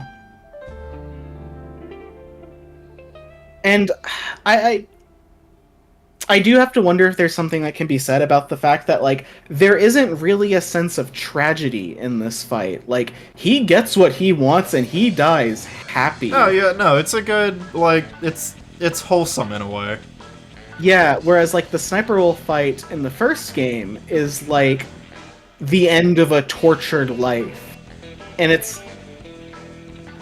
I wonder if it shows the difference in how Big Boss and Snake see, like, the lives of soldiers, you know? Like, and that Big Boss, I guess he's still, like, brainwashed at this point. He still is just like, yeah, this is, like, the life of a soldier and it's cool. Whereas in the other game, it's like, yeah, you are quite literally putting her out of her misery. It's good. It's probably my favorite part of the game. I'm always down to fight the end. Always. Yeah. Do you know about what Kojima wanted the fight to be? What did he want the fight to be? He wanted the fight to last longer than the rest of the game. He wanted it to be a real-life sniper battle where you would go literal hours without seeing each other. And this is why we need people to tell Kojima no. yeah, I was gonna ask, like, can you start to feel in this game people not being able to tell Kojima no anymore? No, But 4. He still had his editor, I think, in this game. He definitely did. Brother, they actually drafted up a gameplay bit of Kojima's idea. And they had some playtesters do it, like staff and playtesters and whatever. You're like, yeah, give it a try. And they all came back and they said, Kojima, you fucking dumbass idiot, God almighty. Because already, like, this fight can take over an hour. Oh yeah, it could take a while. Like, you know, I think that's fine. I think that is absolutely fine. It taking literal hours without even seeing him. Like, it just ended up being people just running around freely, just never interacting with anything. Yeah, and that's the thing, is like, you'd probably run around for several hours, get shot by the end randomly, and then realize, like, oh, it's gonna be another few hours. Yeah. No, that'd be awful, awful. Now, it would be cool if, like, there were maybe some dynamic moments during the fight where, like, the time changes or something. Maybe, right? But honestly, like, but I think it is good as is. I really wouldn't change much about it at all. Because already, this fight would probably have been a hard sell, like, to a lot of companies. So, like, right. So after the end, is that the ladder? That's the ladder, I think. So the ladder, man. Legendary moment. When you already know about it, it probably doesn't hit as hard. But still cool. Yeah, nice little moment of negative space. The scale is really nice, especially when you click R3 and you see the intended camera angle, and you just see all the drop below you. You know. That's really cool. Like, you know, what's the name of that ending song again? Way to Fall. Why? Like, I was just wondering if it was like Long Way to Fall, like. It's just Way to Fall, I'm pretty sure. Yeah. Yeah, it is. But yeah, playing like, just the voice of Snake Eater, it's cool. It's just a cool moment. Nothing else to it. And so, like, what do you get any deeper meaning out of it? Like, do you think there's like a specific thing it's trying to say? Actually, none. Because it's like, you know, I feel like this moment would have had a much different effect if it was, say, after, like, the sorrow. Whereas, like, it coming after the end, I don't quite know what to think about it as much, since it's after, like, hey, man, I just beat the best sniper in the world, and we had a super honorable fight, and everything is cool. I think if anything, I could see it as, like, actualization. Like, this is, after beating the end, Snake is now like, I can do this. Yeah, you know what? That's a good way to think about it, because, that's the best I can give you. Is he the last of the Viper squad besides the boss? No, you still have the Fury. Oh, okay, because I was gonna say, like, you could say this is the moment he became, like, the Snake Eater, I guess. Which, like, I do like that interplay with the title, like the fact that they are the Viper Squad, and the game is called Snake Eater. Yeah, it's cool. You know, and Ricky. Well, it's also like, I think the title really works on, like, a lot of ways, because it is also like, we are deconstructing the legend of Snake. Yeah. Oh yeah, it's a great title. Ricky, are you still here? Yeah. If you can recall, when you first played MGS3, because he played it way younger than either of us did you know about the ladder moment beforehand? No, I knew nothing about the game. So, literally nothing. Did that hit you hard? I think more. So I was way too young to be playing this game. I was probably like 10, God maybe. damn. You go ahead. So more than anything, it just confused me. I think. I didn't understand why the ladder was so long. But yeah, I don't remember much about it other than that. It was just kind of like, huh, that's weird. Did the end give you a lot of trouble when you were a kid? I don't remember. I don't remember. Yeah, I'm gonna imagine like deeper gameplay details of your first playthrough. Probably not much you're gonna be able to say there. No, I pretty much lost the time. Do you think you can draw any meaning from the ladder? No. Okay, yeah. One more thing about the end is like, you know what? Since you said you played at like 10 or something, Ricky, I'm gonna be honest. I don't know if I could have beaten the end at 10 years old. Like, I'm trying to think. So, I might have been like 11 or 12. I don't remember for sure, but it couldn't have been much older than that. But I beat it at some point. You got to realize it may have taken me like weeks to do it or something. Kids have patience like that. Yeah, because kids can just fucking do that. But I beat it at some point. To be fair, when I was probably about the same age when I first played MGS2, which I think is an even worse game for a tiny child to play, except for like the deeper mechanics of 3. But because like keep in mind, when I was a little kid, I didn't even equip abilities in Kingdom Hearts. I was so like menu illiterate, right?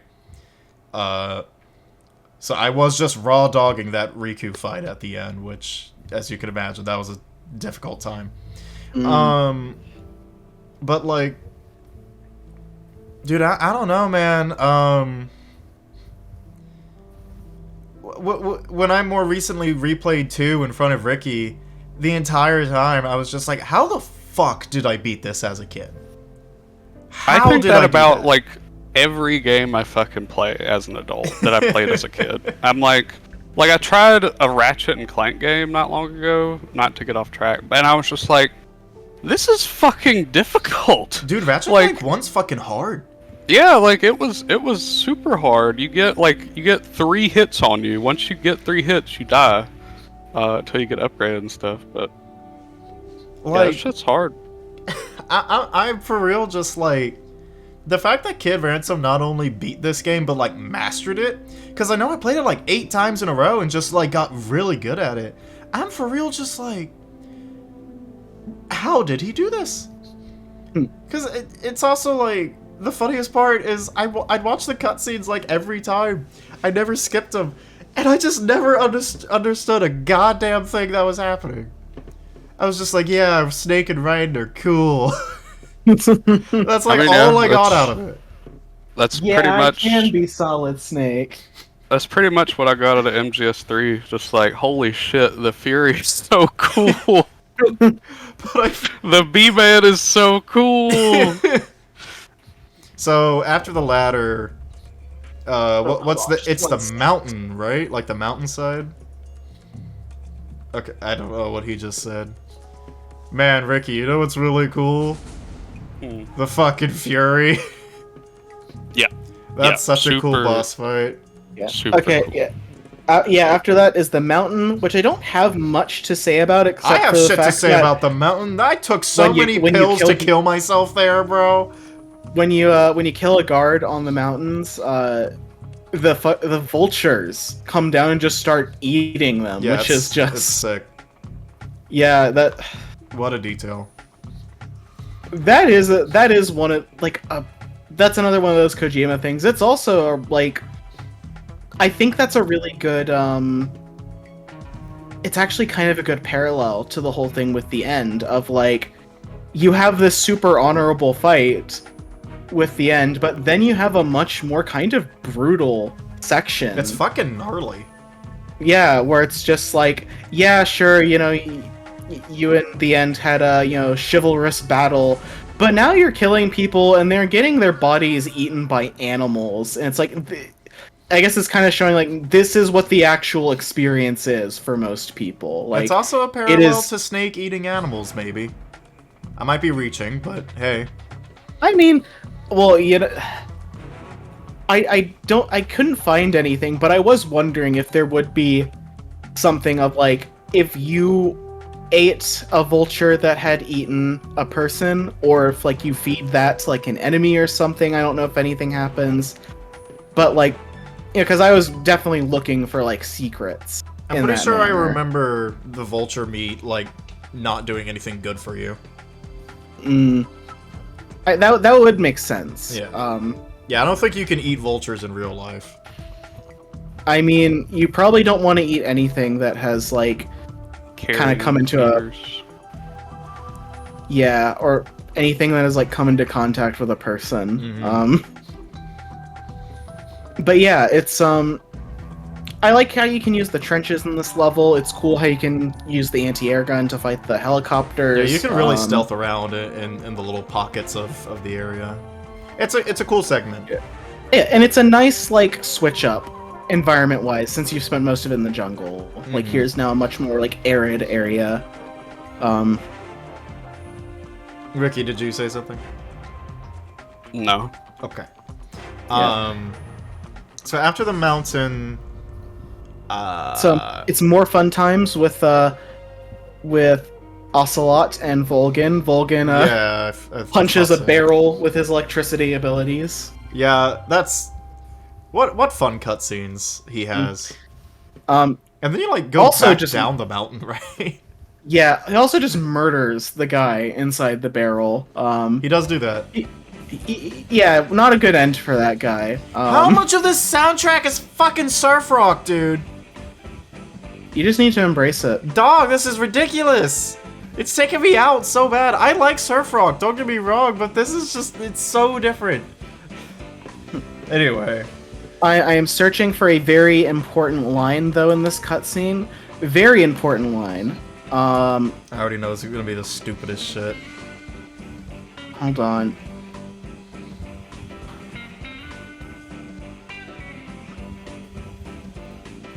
Ricky, you got anything to say? What do you think of Volgin? You know, I was thinking, I might. So I didn't have really internet as a kid. Mm-hmm. I might have asked somebody to look up how to fight the end on the internet. Mm-hmm. And that's really funny. But I can definitely see that. I mean, but makes sense. Volgin, yeah, like, cause I mean, forums back then, that was the shit. You know, he just like I would usually like ask somebody to print out something for me so I could take it with me. That's some real shit right there. That is some real shit. Or writing down cheat codes on some notebook paper. Yep. You remember those cheat code books that like half of them weren't even real? Yes, I remember those vividly. Why were they just allowed to publish misinformation? Because it made money. Made a lot of money, probably. They sold those at book fairs. They sure did. Okay, so two interesting lines in this scene where with Volgin, Ocelot, the boss, and totally not Ava. Mm-hmm.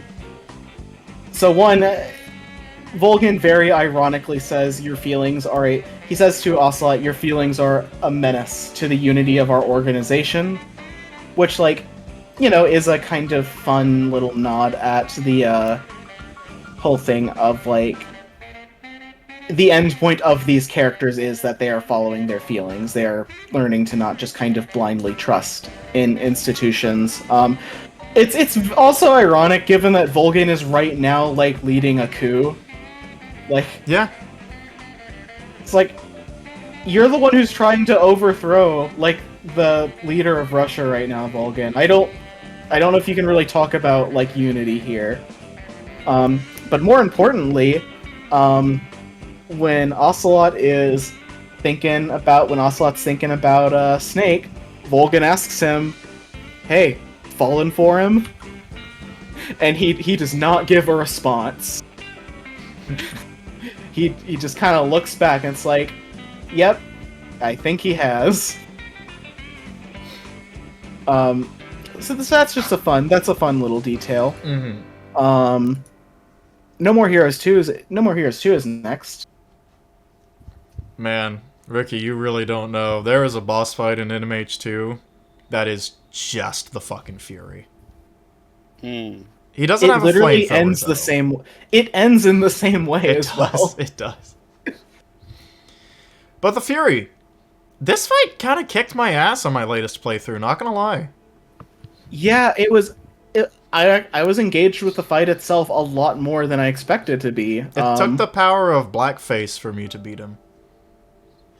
You have to actually like really pay attention to your environment and do. positioning with this one. I thought it was cool. Like it actually, games I feel like can sometimes struggle to like actually capture just how like terrifying of a force fire can be. This one does it pretty well. This one does it really well because the fire just consumes the area, and it like just like you can just be balloons fucked around. Yeah. You never really feel safe. Yeah, sniper rifle definitely gonna help you a lot in this fight, I feel.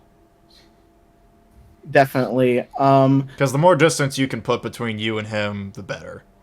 I was glad I had the thermal goggles here. Oh, no kidding. Because it would have been really hard to notice him otherwise.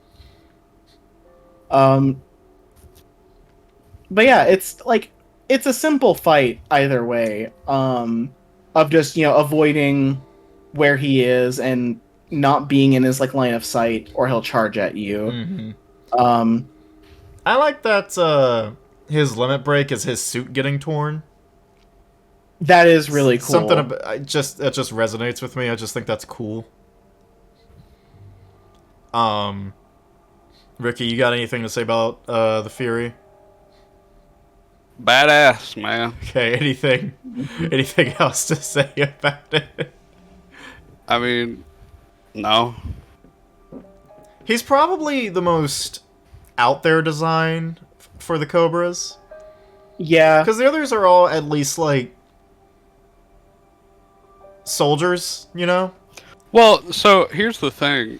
I'm pretty sure the Fury is literally a cosmonaut that, like, fucking failed, like, his mission failed, and he burned up in, like, a space pod or something. Mm-hmm. I don't remember, but it's fascinating.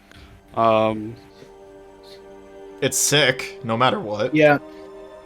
It's also cool that, like, I think doesn't like his bomb goes off, but he just reabsorbs the flames. Yeah, it's really cool. And he like turns into a giant flaming skull. Like it. Kojima was cooking there. Mm-hmm. Yeah, like it's this game. This does give a nice, like, I guess, escalation for the more like supernatural elements of this game. Oh yeah. Because it felt like everyone beforehand was pretty like tame, I guess. Mm-hmm. Whereas this guy just becomes the Ghost Rider at the end. So here, yeah, I was right. On the Metal Gear Wiki, the Fury was later selected to be the first ever human in outer space, ahead of Yuri Gagarin. However, towards the end of the flight, an accident occurred during his re-entry into Earth's atmosphere, triggering a fire which engulfed him in flames. He suffered severe burns to the entire body. During this experience, he saw the Earth obscured by the wall of fire. He subsequently became obsessed over this vision of the Earth in flames, which contributed to his pyromania. So yeah, he was like a secret Soviet mission to have the first man in space before Yuri Gagarin, who was the first man in space. Mm-hmm. I wonder if he could say then maybe his like fury is at the fact that he had that like honor taken away from him, that like now it's someone else who's known as like the first man in space. Because that would suck. That'd be really terrible. Yep. And well, and yeah, actually, you know what? You could even that does kind of relate to the boss in a way of like his everything about him was just kind of scrubbed from history, just like what ends up happening to the boss at the end. Mm-hmm. So after the Fury is the big base. okay, big base. You can find black camo in there. Please do not forget the black camo. Please, when you're wearing the black camo, please do not forget to apply the black face. Okay, you can find stealth camo in there. Now, good base, good area for stealth. Kind of feels like a GS5 area. I really liked it. I liked how open and big it felt. Yeah, it's very good. Is this where you get captured? Yes, but before that, you have to end up and go find Raiden. Right, Rykov. Yeah, so that whole Rykov. sequence is really funny. Just It is really funny, particularly because I had to I think my first try at it, I did fail because my first try at it was you get the Raiden mask at the beginning of the game if you select, I like MGS2. And so whenever I would use the scientist disguise, I would also put on the Raiden mask, because I thought you were supposed to do that. And so when Rykov rounded the corner and saw me, the base immediately went on alerts. holy shit! It's another me. Which that's a fun little interaction there. And I think the guy that accompanies him, that may also happen with, I don't remember. But that was a fun little interaction. And I like that you have to like actually find a hiding place for him. Like you can't just kill him. And hey, you end up stuffing him in a locker like in MGS2. Which is great. Which, like, that is... I did genuinely miss that, like, aspect of the game. Like, MGS... Like, it's interesting with MGS3, because, like, as much as it, like, gives you, it does take a good bit of things away. And I did very much miss the shenanigans you could do with the lockers. Yeah. But you get a little of it here. So, you get captured, because you get groped. Your ball size wasn't the exact right one, Snake. You might want to try a little harder next time, I guess. Yeah, try harder, Snake. Mimic the balls. Yeah. They have nanomachines for that now, so, yeah. So, the torture sequence, really good. You feel bad for Snake. Oh yeah, I also felt bad for Sokolov, because he gets, I assume, just beaten to death. Yeah, it's rough. By, and it is just like, man, it did hit me to see the Otacon of this game end up dying, because it's like, this is not going to be a very hopeful story. No. I like the way Snake loses his eye. I think that's just cool. Yeah, because isn't it Ocelot like shoots him and it just barely like grazes him essentially? So yeah, that's it is funny because it's like I can just imagine a conversation that's just like, Ocelot, I know we're allies now, and I know that you have feelings for me, but you did shoot out my eye, man.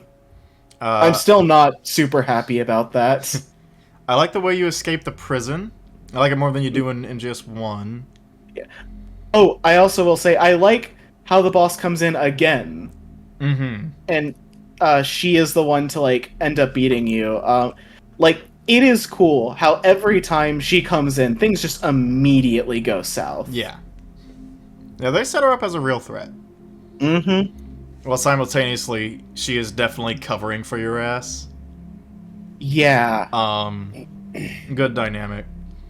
But yeah, then you have the prison escape, which that's cool. I like the pill better than the ketchup, just because it's an already established mechanic. Yeah, the pill is interesting. And they give you like multiple different ways to do it again, right? Mhm.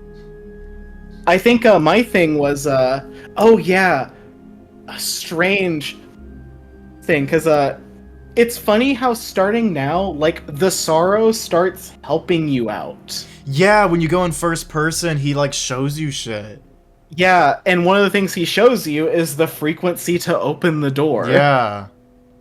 Which that is just a fun little Easter egg. It's really cool.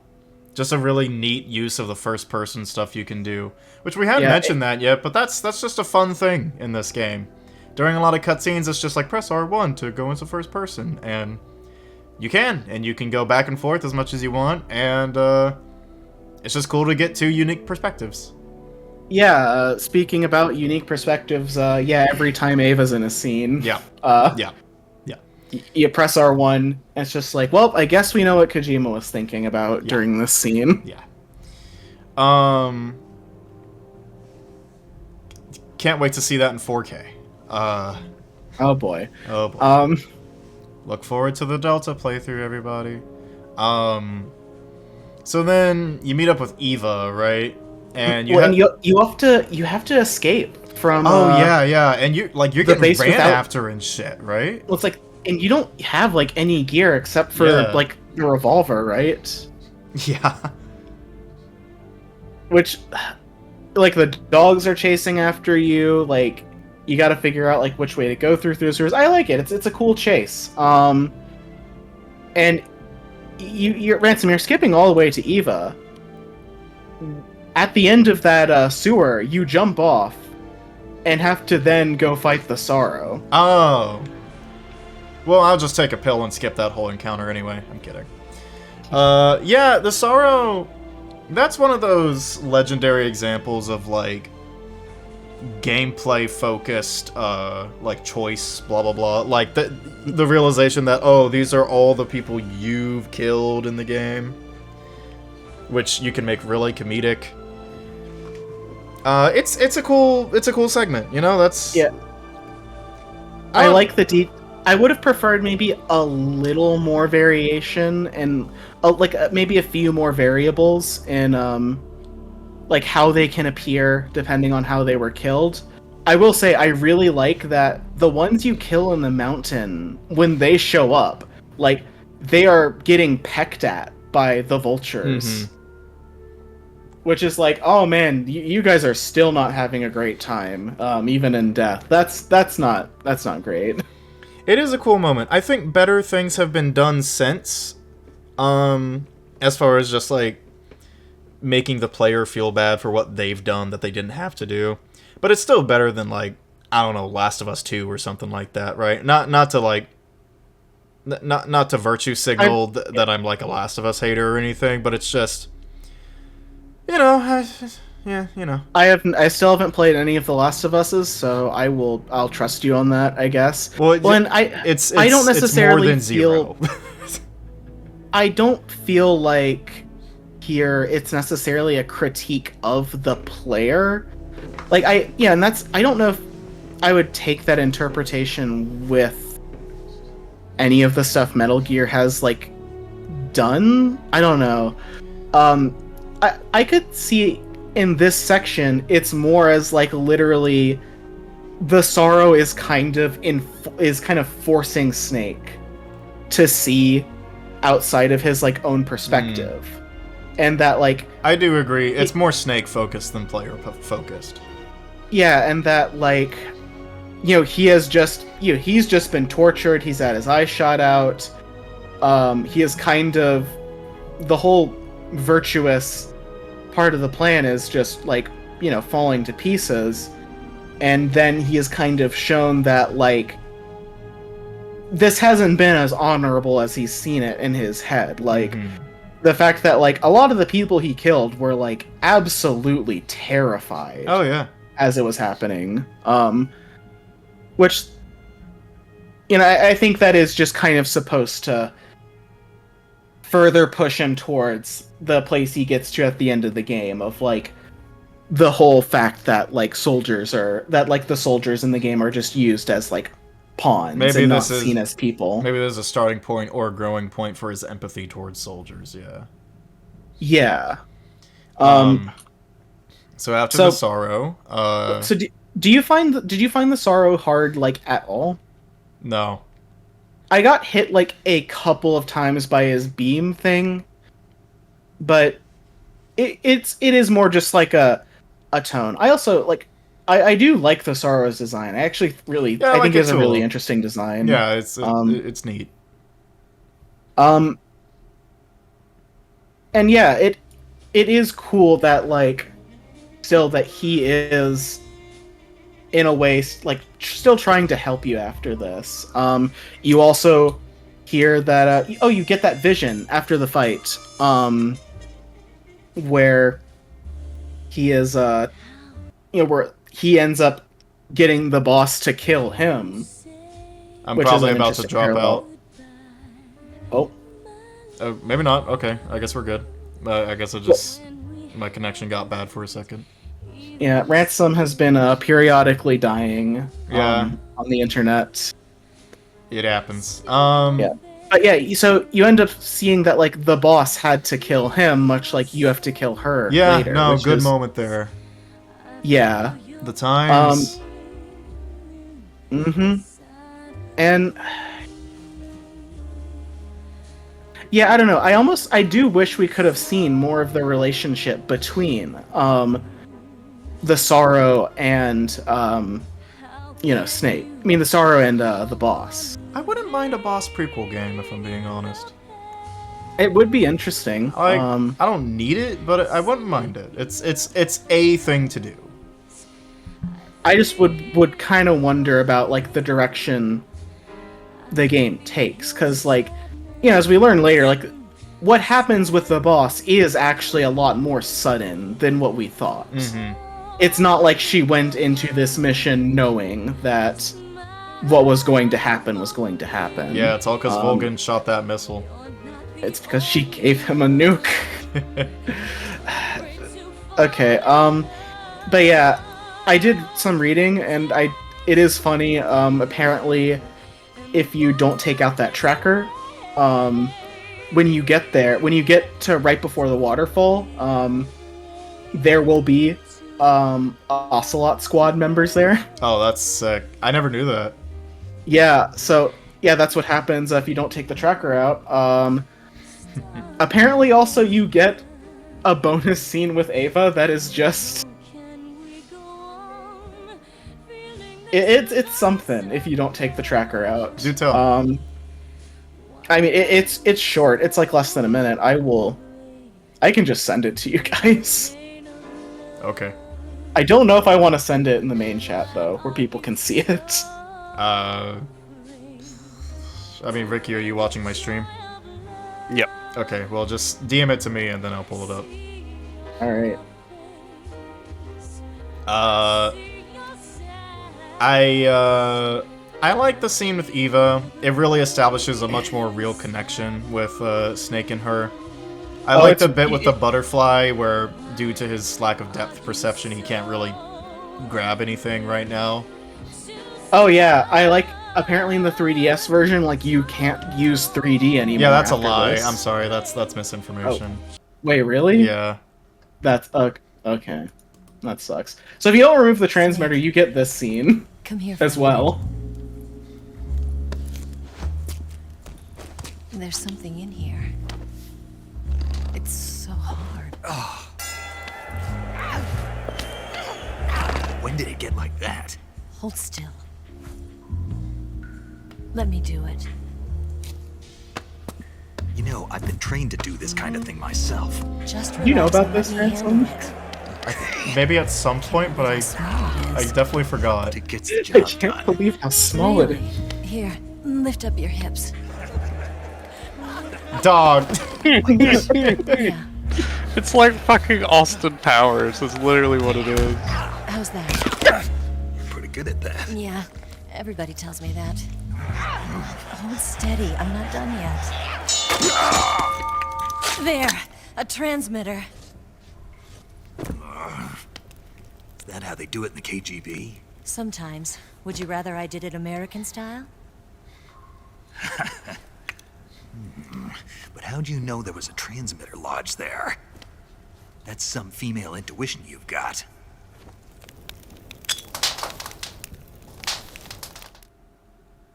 Jesus. So I like how you were saying, like, oh yeah, you get a better idea of like her character. You know, they get a deeper connection. Also, that happened. Also that. Well, what a bunch of fucking goobers. The both of them. Idiot ass. I like that Snake is just chowing down on some snakes during that scene. he's just going hard on it. So I do wonder if Ava, like in that moment, is just kind of regretting things. Just like I am not attracted to this man. I'm truly stuck not. in this wet, dark, cold cave with a man who is eating a snake. This creature here. So after that, what's after that scene? Basically, the finale. You got to go Go in straight and to Morgan? well, you have to do the C4 mission, which Right. is interesting. Which like, you just be placing the shit, and then you have the sorrow. When you're done with that, you have the sorrow again, like showing you the countdown timer for the C4. That's really good. I love that. Also, yeah, it is interesting.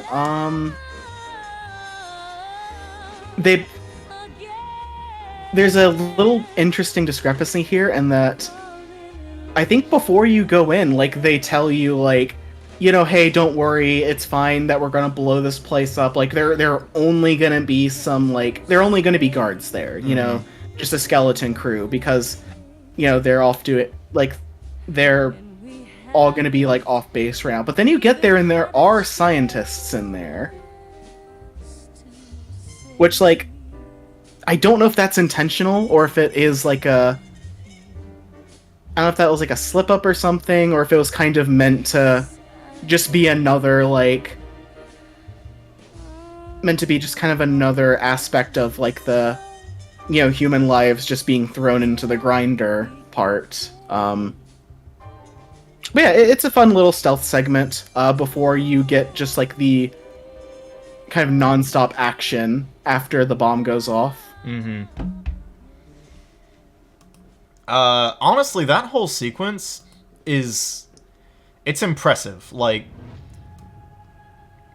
you really, it is go, go, go. Like, to that, until the end of the game, really.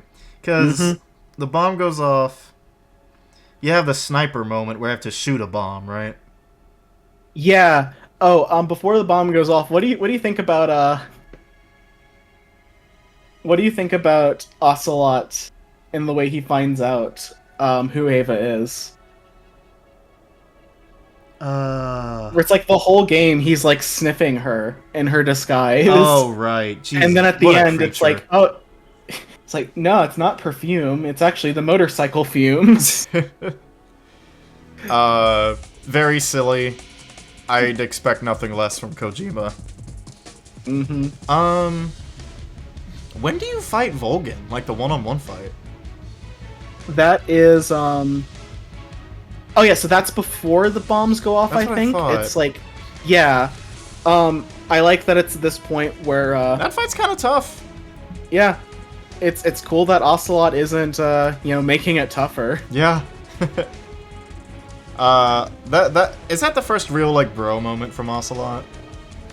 Yeah, probably. Because he's for real just like, man, I'm gonna let him do his thing. Yeah, because isn't the standpoint literally just like, dude, I wanted to have my one-on-one with him. I'm not going to assist you. Yeah. Like, Also, we forgot to mention, but during the torture scene, Ocelot has a sexual awakening. oh yeah, I forgot. I really forgot to mention that, but we are now, and goddamn, that is funny. Where he's just like, man, this torture stuff's pretty cool. I He should clutches get his good at-" pearls! He literally puts his hand to his chest and is like, ooh, oh, I can see the appeal. Like, fucking, what a guy. What a guy, right? Okay, so, you shoot the bomb on the bridge, they act like it's difficult, it's not. Yeah. And then you have the chase. Is the chase sequence before? It's before, right? Yeah, the bomb is at the end of the chase sequence. Yeah, that chase sequence is so sick, dude. It is really fun. After, this whole game of just like, oh, I've got to worry about my resources, I need to try and be stealthy, and then no, we're just gonna go out blasting. And then fighting Is the this- Shagohod. Go ahead. Does Ocelot have or somebody have like a PO8 with like a pistol with a stock on it? Am I imagining yes, that? yes, he tries Okay. to use that during the chase sequence. Yeah, I it's thought so so, yeah. stupid. Yeah, it's great. That's awesome. Oh god, I remember. Oh, it looks so stupid. That's a real thing, by the way. That's not made up. That's a silly contraption. It's the man just refuses to use like a rifle. He or refuses to something. be normal. Fighting that's like a World War I gun, by the way. Just incredible. like you to know. This is post yeah. 2 when he's using a World War I weapon. Ocelots are proud creatures. Fighting the Shagohod, it's a good fight. It's made really funny with the fact that equipping and unequipping and equipping the rocket launcher instantly reloads it. So if your hands are I did not know that. Oh my god, if your hands are fast enough, you just go booch booch booch. It's the funniest. Let me. It was a fun enough fight. The Shagohod, like, I Are you get watching that. my stream? Yeah, I get that. You've destroyed most of it with the bomb during the chase sequence, and you're only fighting like a tiny bit of it now. But it still doesn't feel quite as like menacing or as like imposing as like the Metal Gear fights from 1 and 2. It also feels kind of out of like it literally has like a weak spot on the back. All right, are you watching, Carter? Yeah. Head on, or if you have even the slightest amount of Also, Ava ran me over several times. That's funny. As I was about to shoot the weak spot, I was a little upset. Oh, come on, spam it, spam it. You missed every rocket launcher shot you don't take. Yeah, like, in this entire section, ammo is of no concern. Spam to it. me.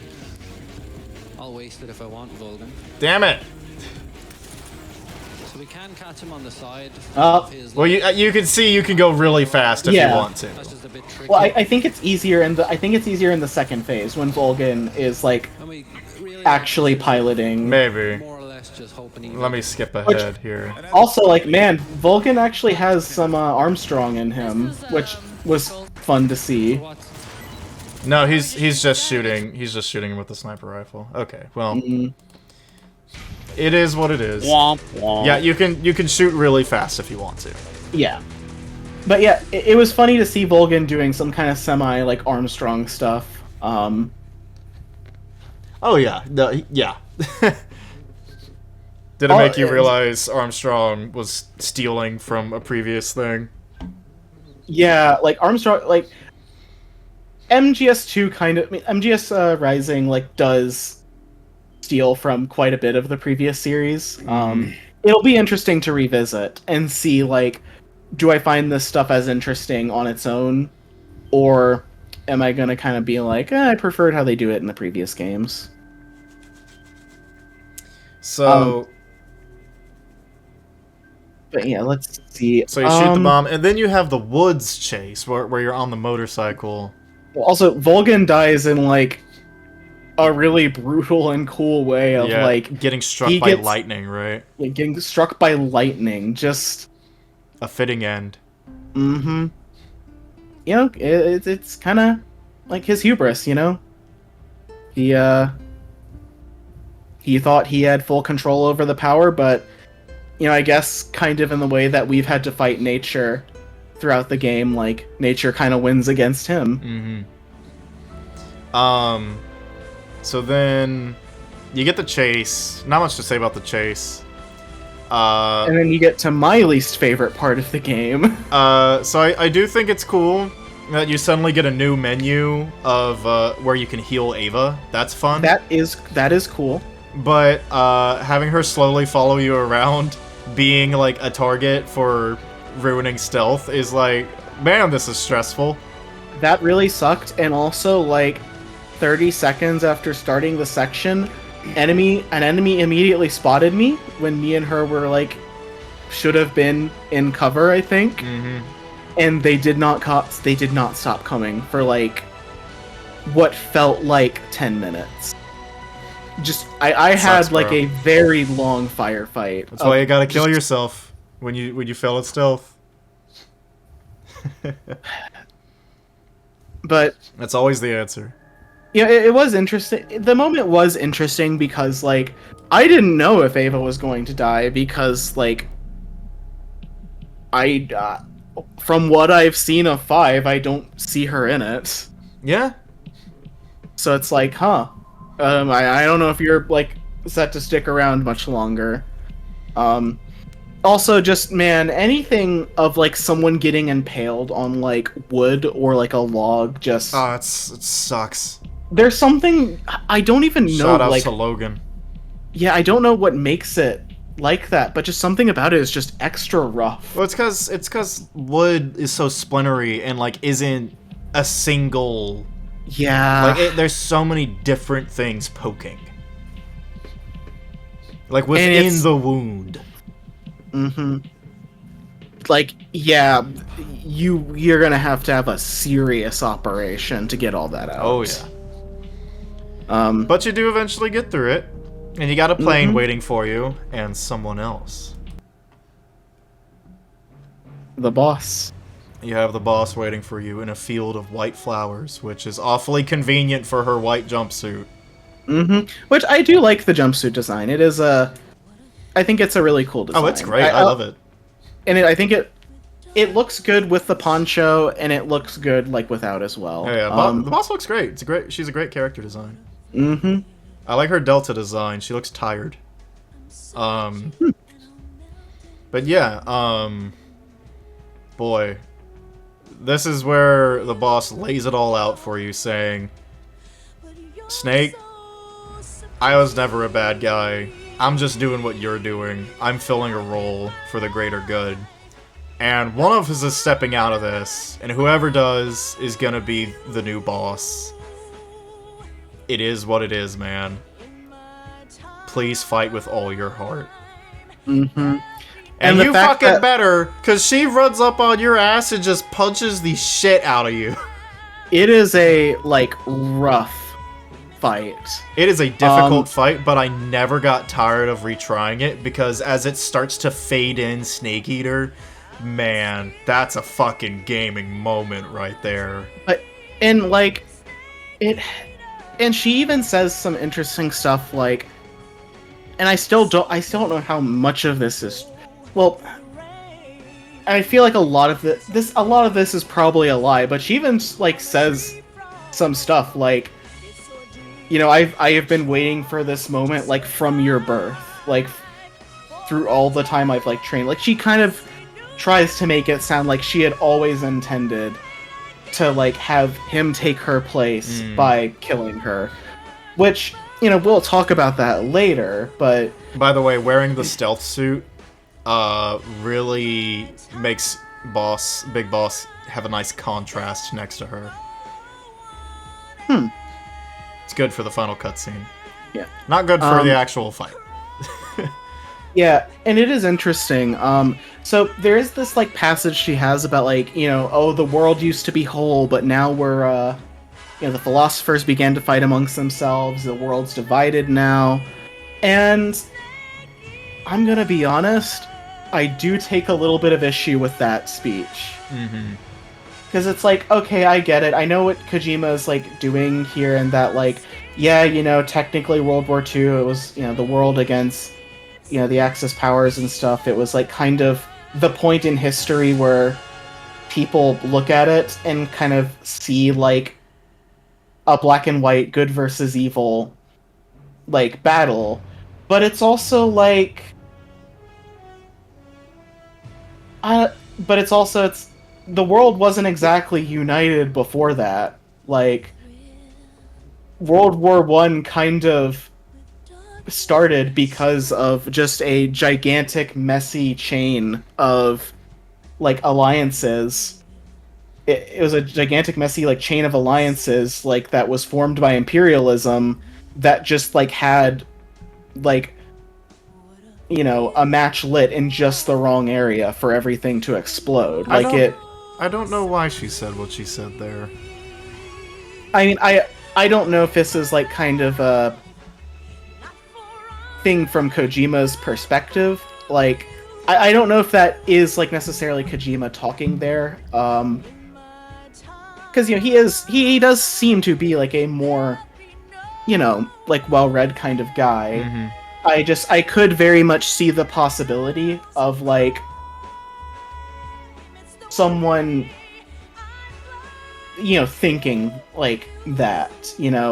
I mean, because I definitely think there were probably people back then who did think like that of oh, things were so simple when we were just fighting like this evil faction, but now like you have like the Cold War, which is a lot more like complicated, and especially someone who went through World War II.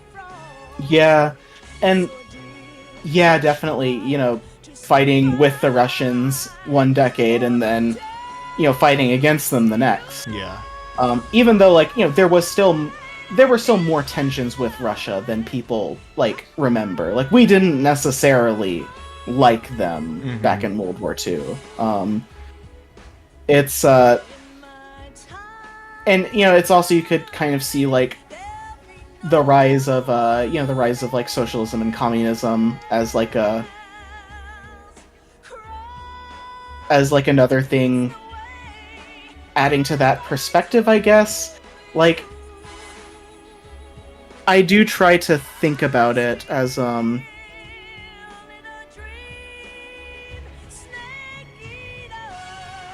don't know. I don't know exactly where that line is coming from, I guess. Maybe desperate grasping at a more peaceful time. Yeah, desperate... At the idea of a more peaceful time. And I don't know if we, the audience, are supposed to, like, notice that and say, like... But, hey, it's never been like that. Maybe... And that fixating on that is only going to, like, lead people into delusion. Maybe, I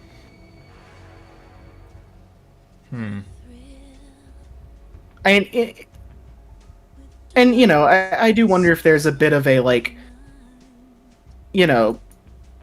communism / capitalism critique in there with the fact that the philosopher's legacy is is just a bunch of money, and what do you think about, what do you feel about the philosophers in this game as a whole? I think they work as a setup for what they become in 2 and 4. But,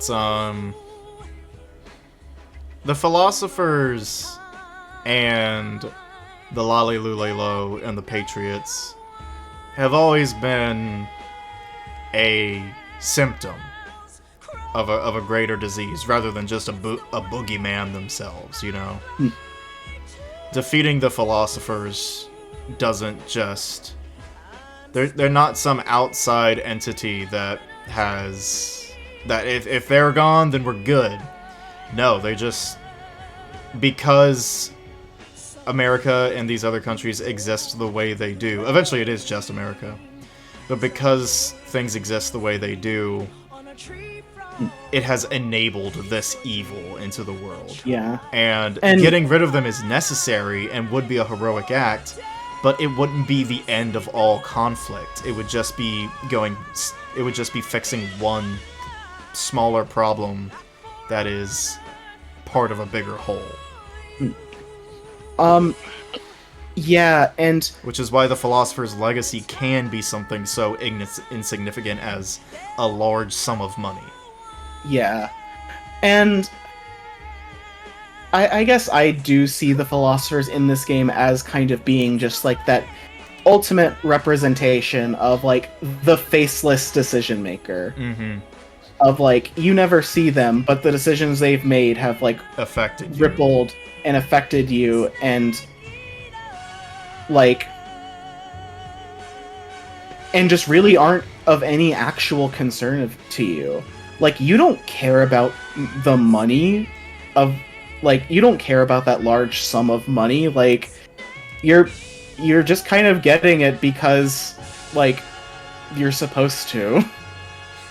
Well, I do like her speech about, like, is there a such thing about, like, as an absolute timeless enemy? You know, there's no such thing and never has been. Mm-hmm.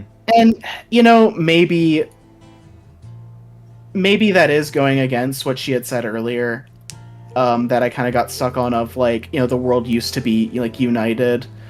Like, who knows, maybe it is supposed to be kind of contradictory and unconvincing because we find out that this is, like, you know, a lie in the end. But in the end, you know, at the end of the day, what she's saying is, you know, she's saying it to convince you to, you know, end up killing her. She's doing it to do that, but she also imparts the message of peace to Snake. Her final wish is to see a world where soldiers don't have to die. End of story, right? That gets misinterpreted. You can have fun with that later, but so you're saying her, like, ambition was to see a world where soldiers don't have to die, period, at all. Yes. I don't know if I just missed that line.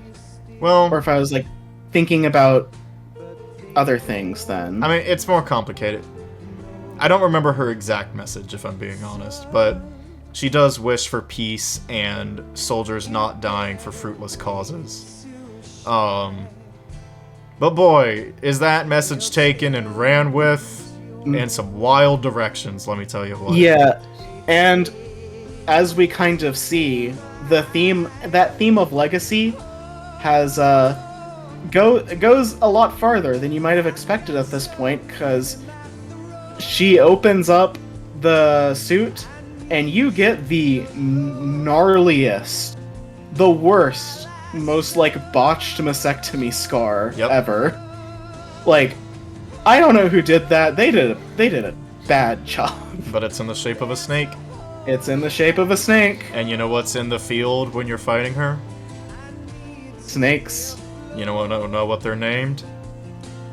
Solid, liquid, solidus. That's right. Which I do really like the character design of, like, the just giant scar. Mm-hmm. It's cool. And yeah, it does make you think a lot of, like, it's interesting that this story didn't even start with Big Boss. That, like, it almost makes you wonder, hey, if you had a game about the boss, would she have someone that the ideas and experiences had been passed down to before? You know, like, it's would a good it question. just be turtles all the way down? I mean, was she herself a snake? Yeah, I mean, I would say absolutely. Well, maybe she was the Joy.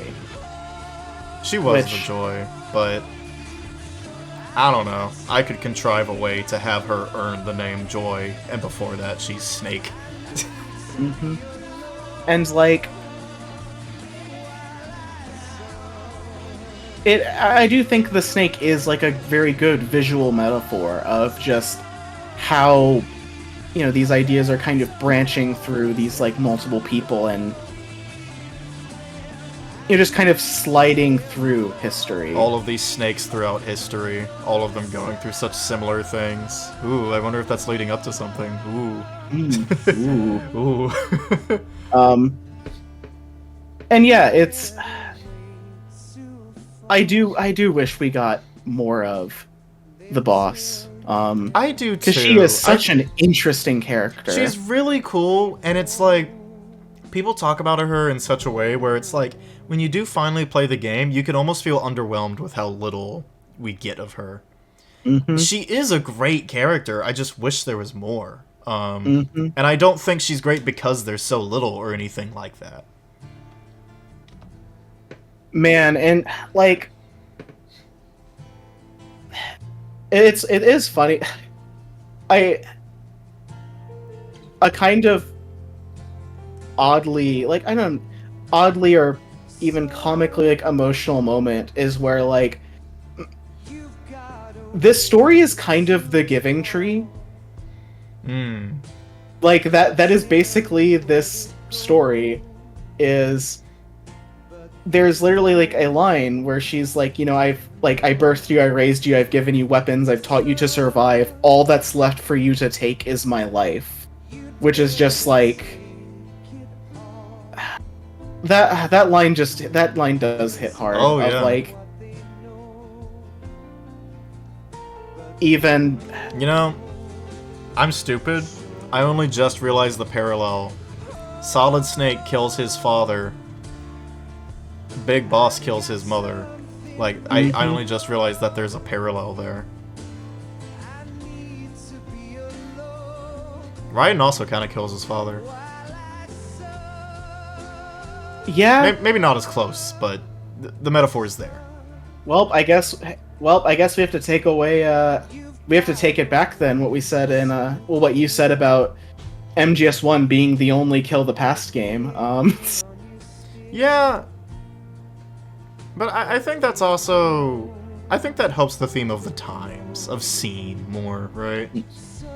Yeah, and I think more than scene, I do see like legacy, and I do think this still carries the idea of memes forward, in that like you are seeing the origin point of these ideas and these experiences that made people,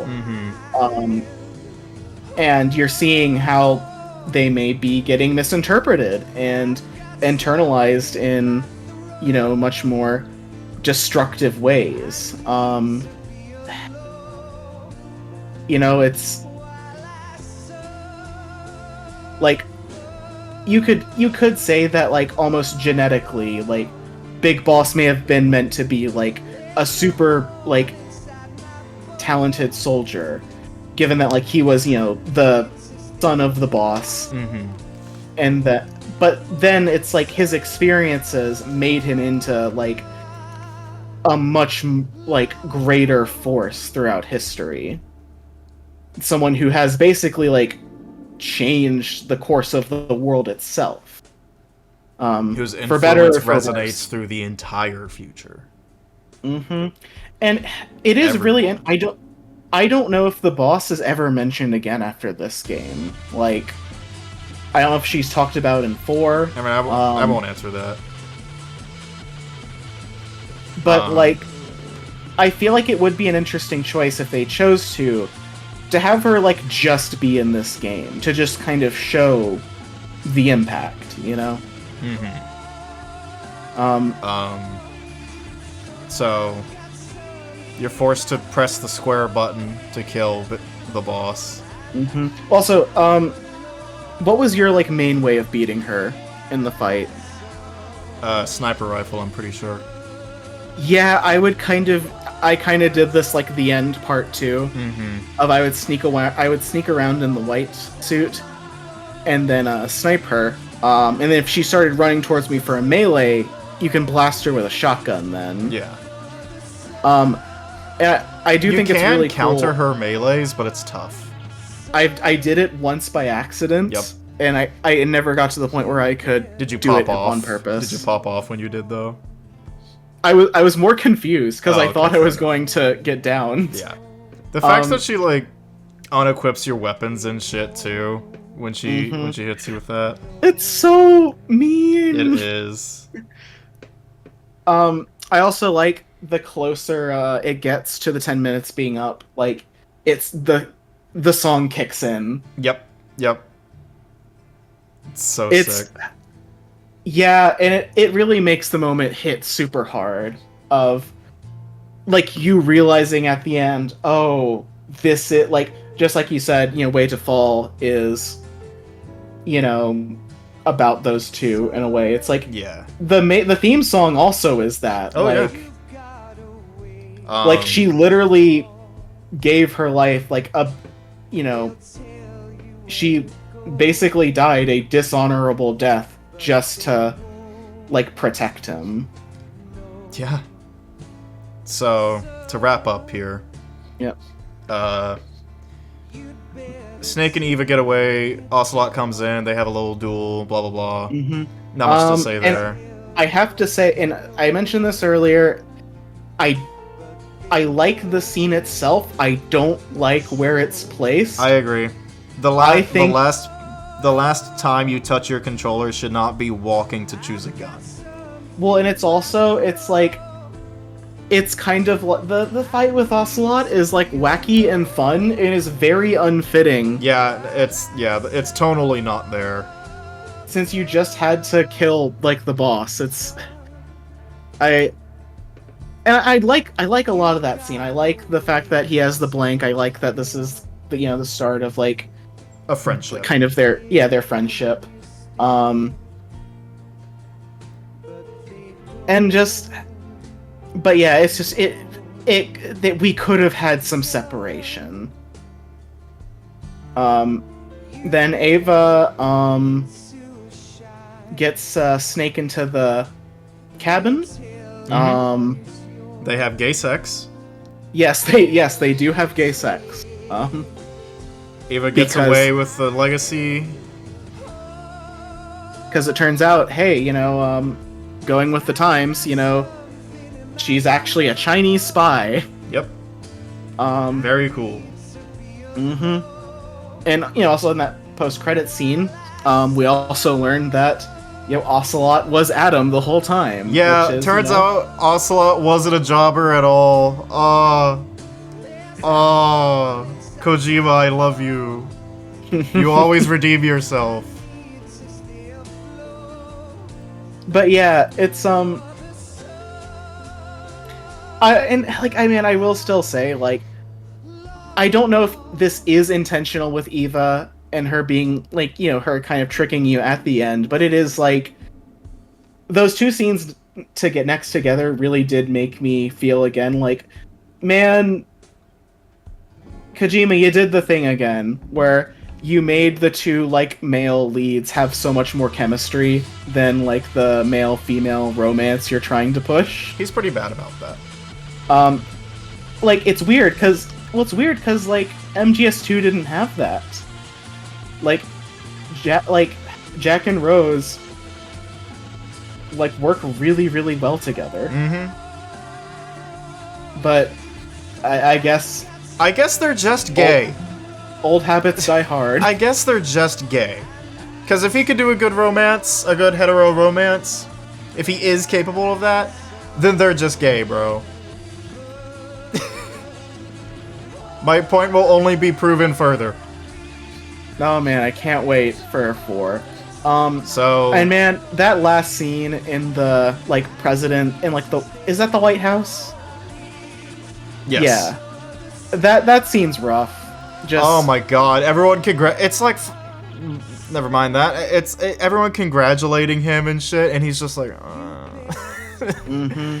It's so rough. And that's like the first time you get to see full body of like all your crew and stuff. And it's you really feel Snake's disillusionment there. It's really perfectly portrayed. Yeah, and it really makes me wonder, like, going off of this, it makes me wonder, like, how much of, like, the Snake program is, like, I don't know, consensual. Like, I kind of get the feeling from this that they just nab his DNA and do it. Guess we'll see. And that, because I don't see him being cool with that at this point. Like, do you get that as well? Oh, I get that. Yep. But And then the final scene. the final scene of Big Boss saluting the unmarked grave. Yep. And you learn that, like, you learn that nope, she was still like lying to you, and the actual fact of the matter is that, like, she was basically taking the fall for America there, essentially. Like, that she was basically almost being offered as like a sacrificial lamb to like Russia for like diplomatic reasons, for a really stupid thing that shouldn't have happened, and it kind of makes her death feel pointless. It is pointless. Yeah. Like, and Snake realizes that, and that's what breaks him. I think that is the moment there where, like, you don't need Peace Walker in 5 to see how he becomes Big Boss after that, you know? Yeah. Of just, like, you took the person who was my entire world, and, like, not only are they dead now, but, like, you made me kill them with my own hands. Yep. And I think there is some stuff to think. I do think there's some interesting stuff here to think about. Like, I don't even know if the dates match up or anything, because this probably was like after, I can't remember, but it's like all I can think about is like, yeah, you know, the American military isn't exactly known for being super considerate of even like American lives sometimes. Like, I think about that whole incident, the WikiLeaks one, where it was like released that, like, you know, the US military in the Middle East just killed a bunch of journalists, like a bunch of US journalists in the area, and then like covered it up, like, and you know, like, I think that was the one that Chelsea Manning leaked, and like I'm pretty she went to prison for like a good long time for that. Just, I don't know. It is. I think the cover up and the control of like the narrative is just almost as much of like a punch in the gut as like the actual death itself. It's also a good segue into MGS2. Thematically, at least. Yeah. Since we are talking about an institution controlling context. Yep. And it's... I am really interested in seeing if and how 4 will kind of continue all of this. Because, yeah, like I've said, I don't have as big of a grasp on this game. I have lots of like little bits and ideas, but I do feel like the big picture is a little harder to see. Maybe just because like this is such different from 2. Sounds like you're gonna... I think you're gonna have a lot to say about 4. Yeah, I think I am. And you guys can hear that next time when we talk about a world without snakes. Hey Konami, can you please give us a release date on that Volume 2 collection, please? No. It's emulation time, baby. Do you have a PS3 available to you? Because I have... To me right now? Yeah. No. Okay. Well, I have one. I do have one. But not at your place. But not with me right now. Okay. We may could set something up if you want to let me borrow the copy. Well, yeah. We'll see about that. Well, next time, huh? Mm-hmm. We'll see you guys next time with... And thank you for listening if you listened all the way through. Really appreciate that. Remember, Fury, badass. The Fury is badass. Look forward to the Metal Gear Solid Delta playthrough. And look forward to next time on this podcast when we talk about Metal Gear Solid 4 Guns of the Patriots.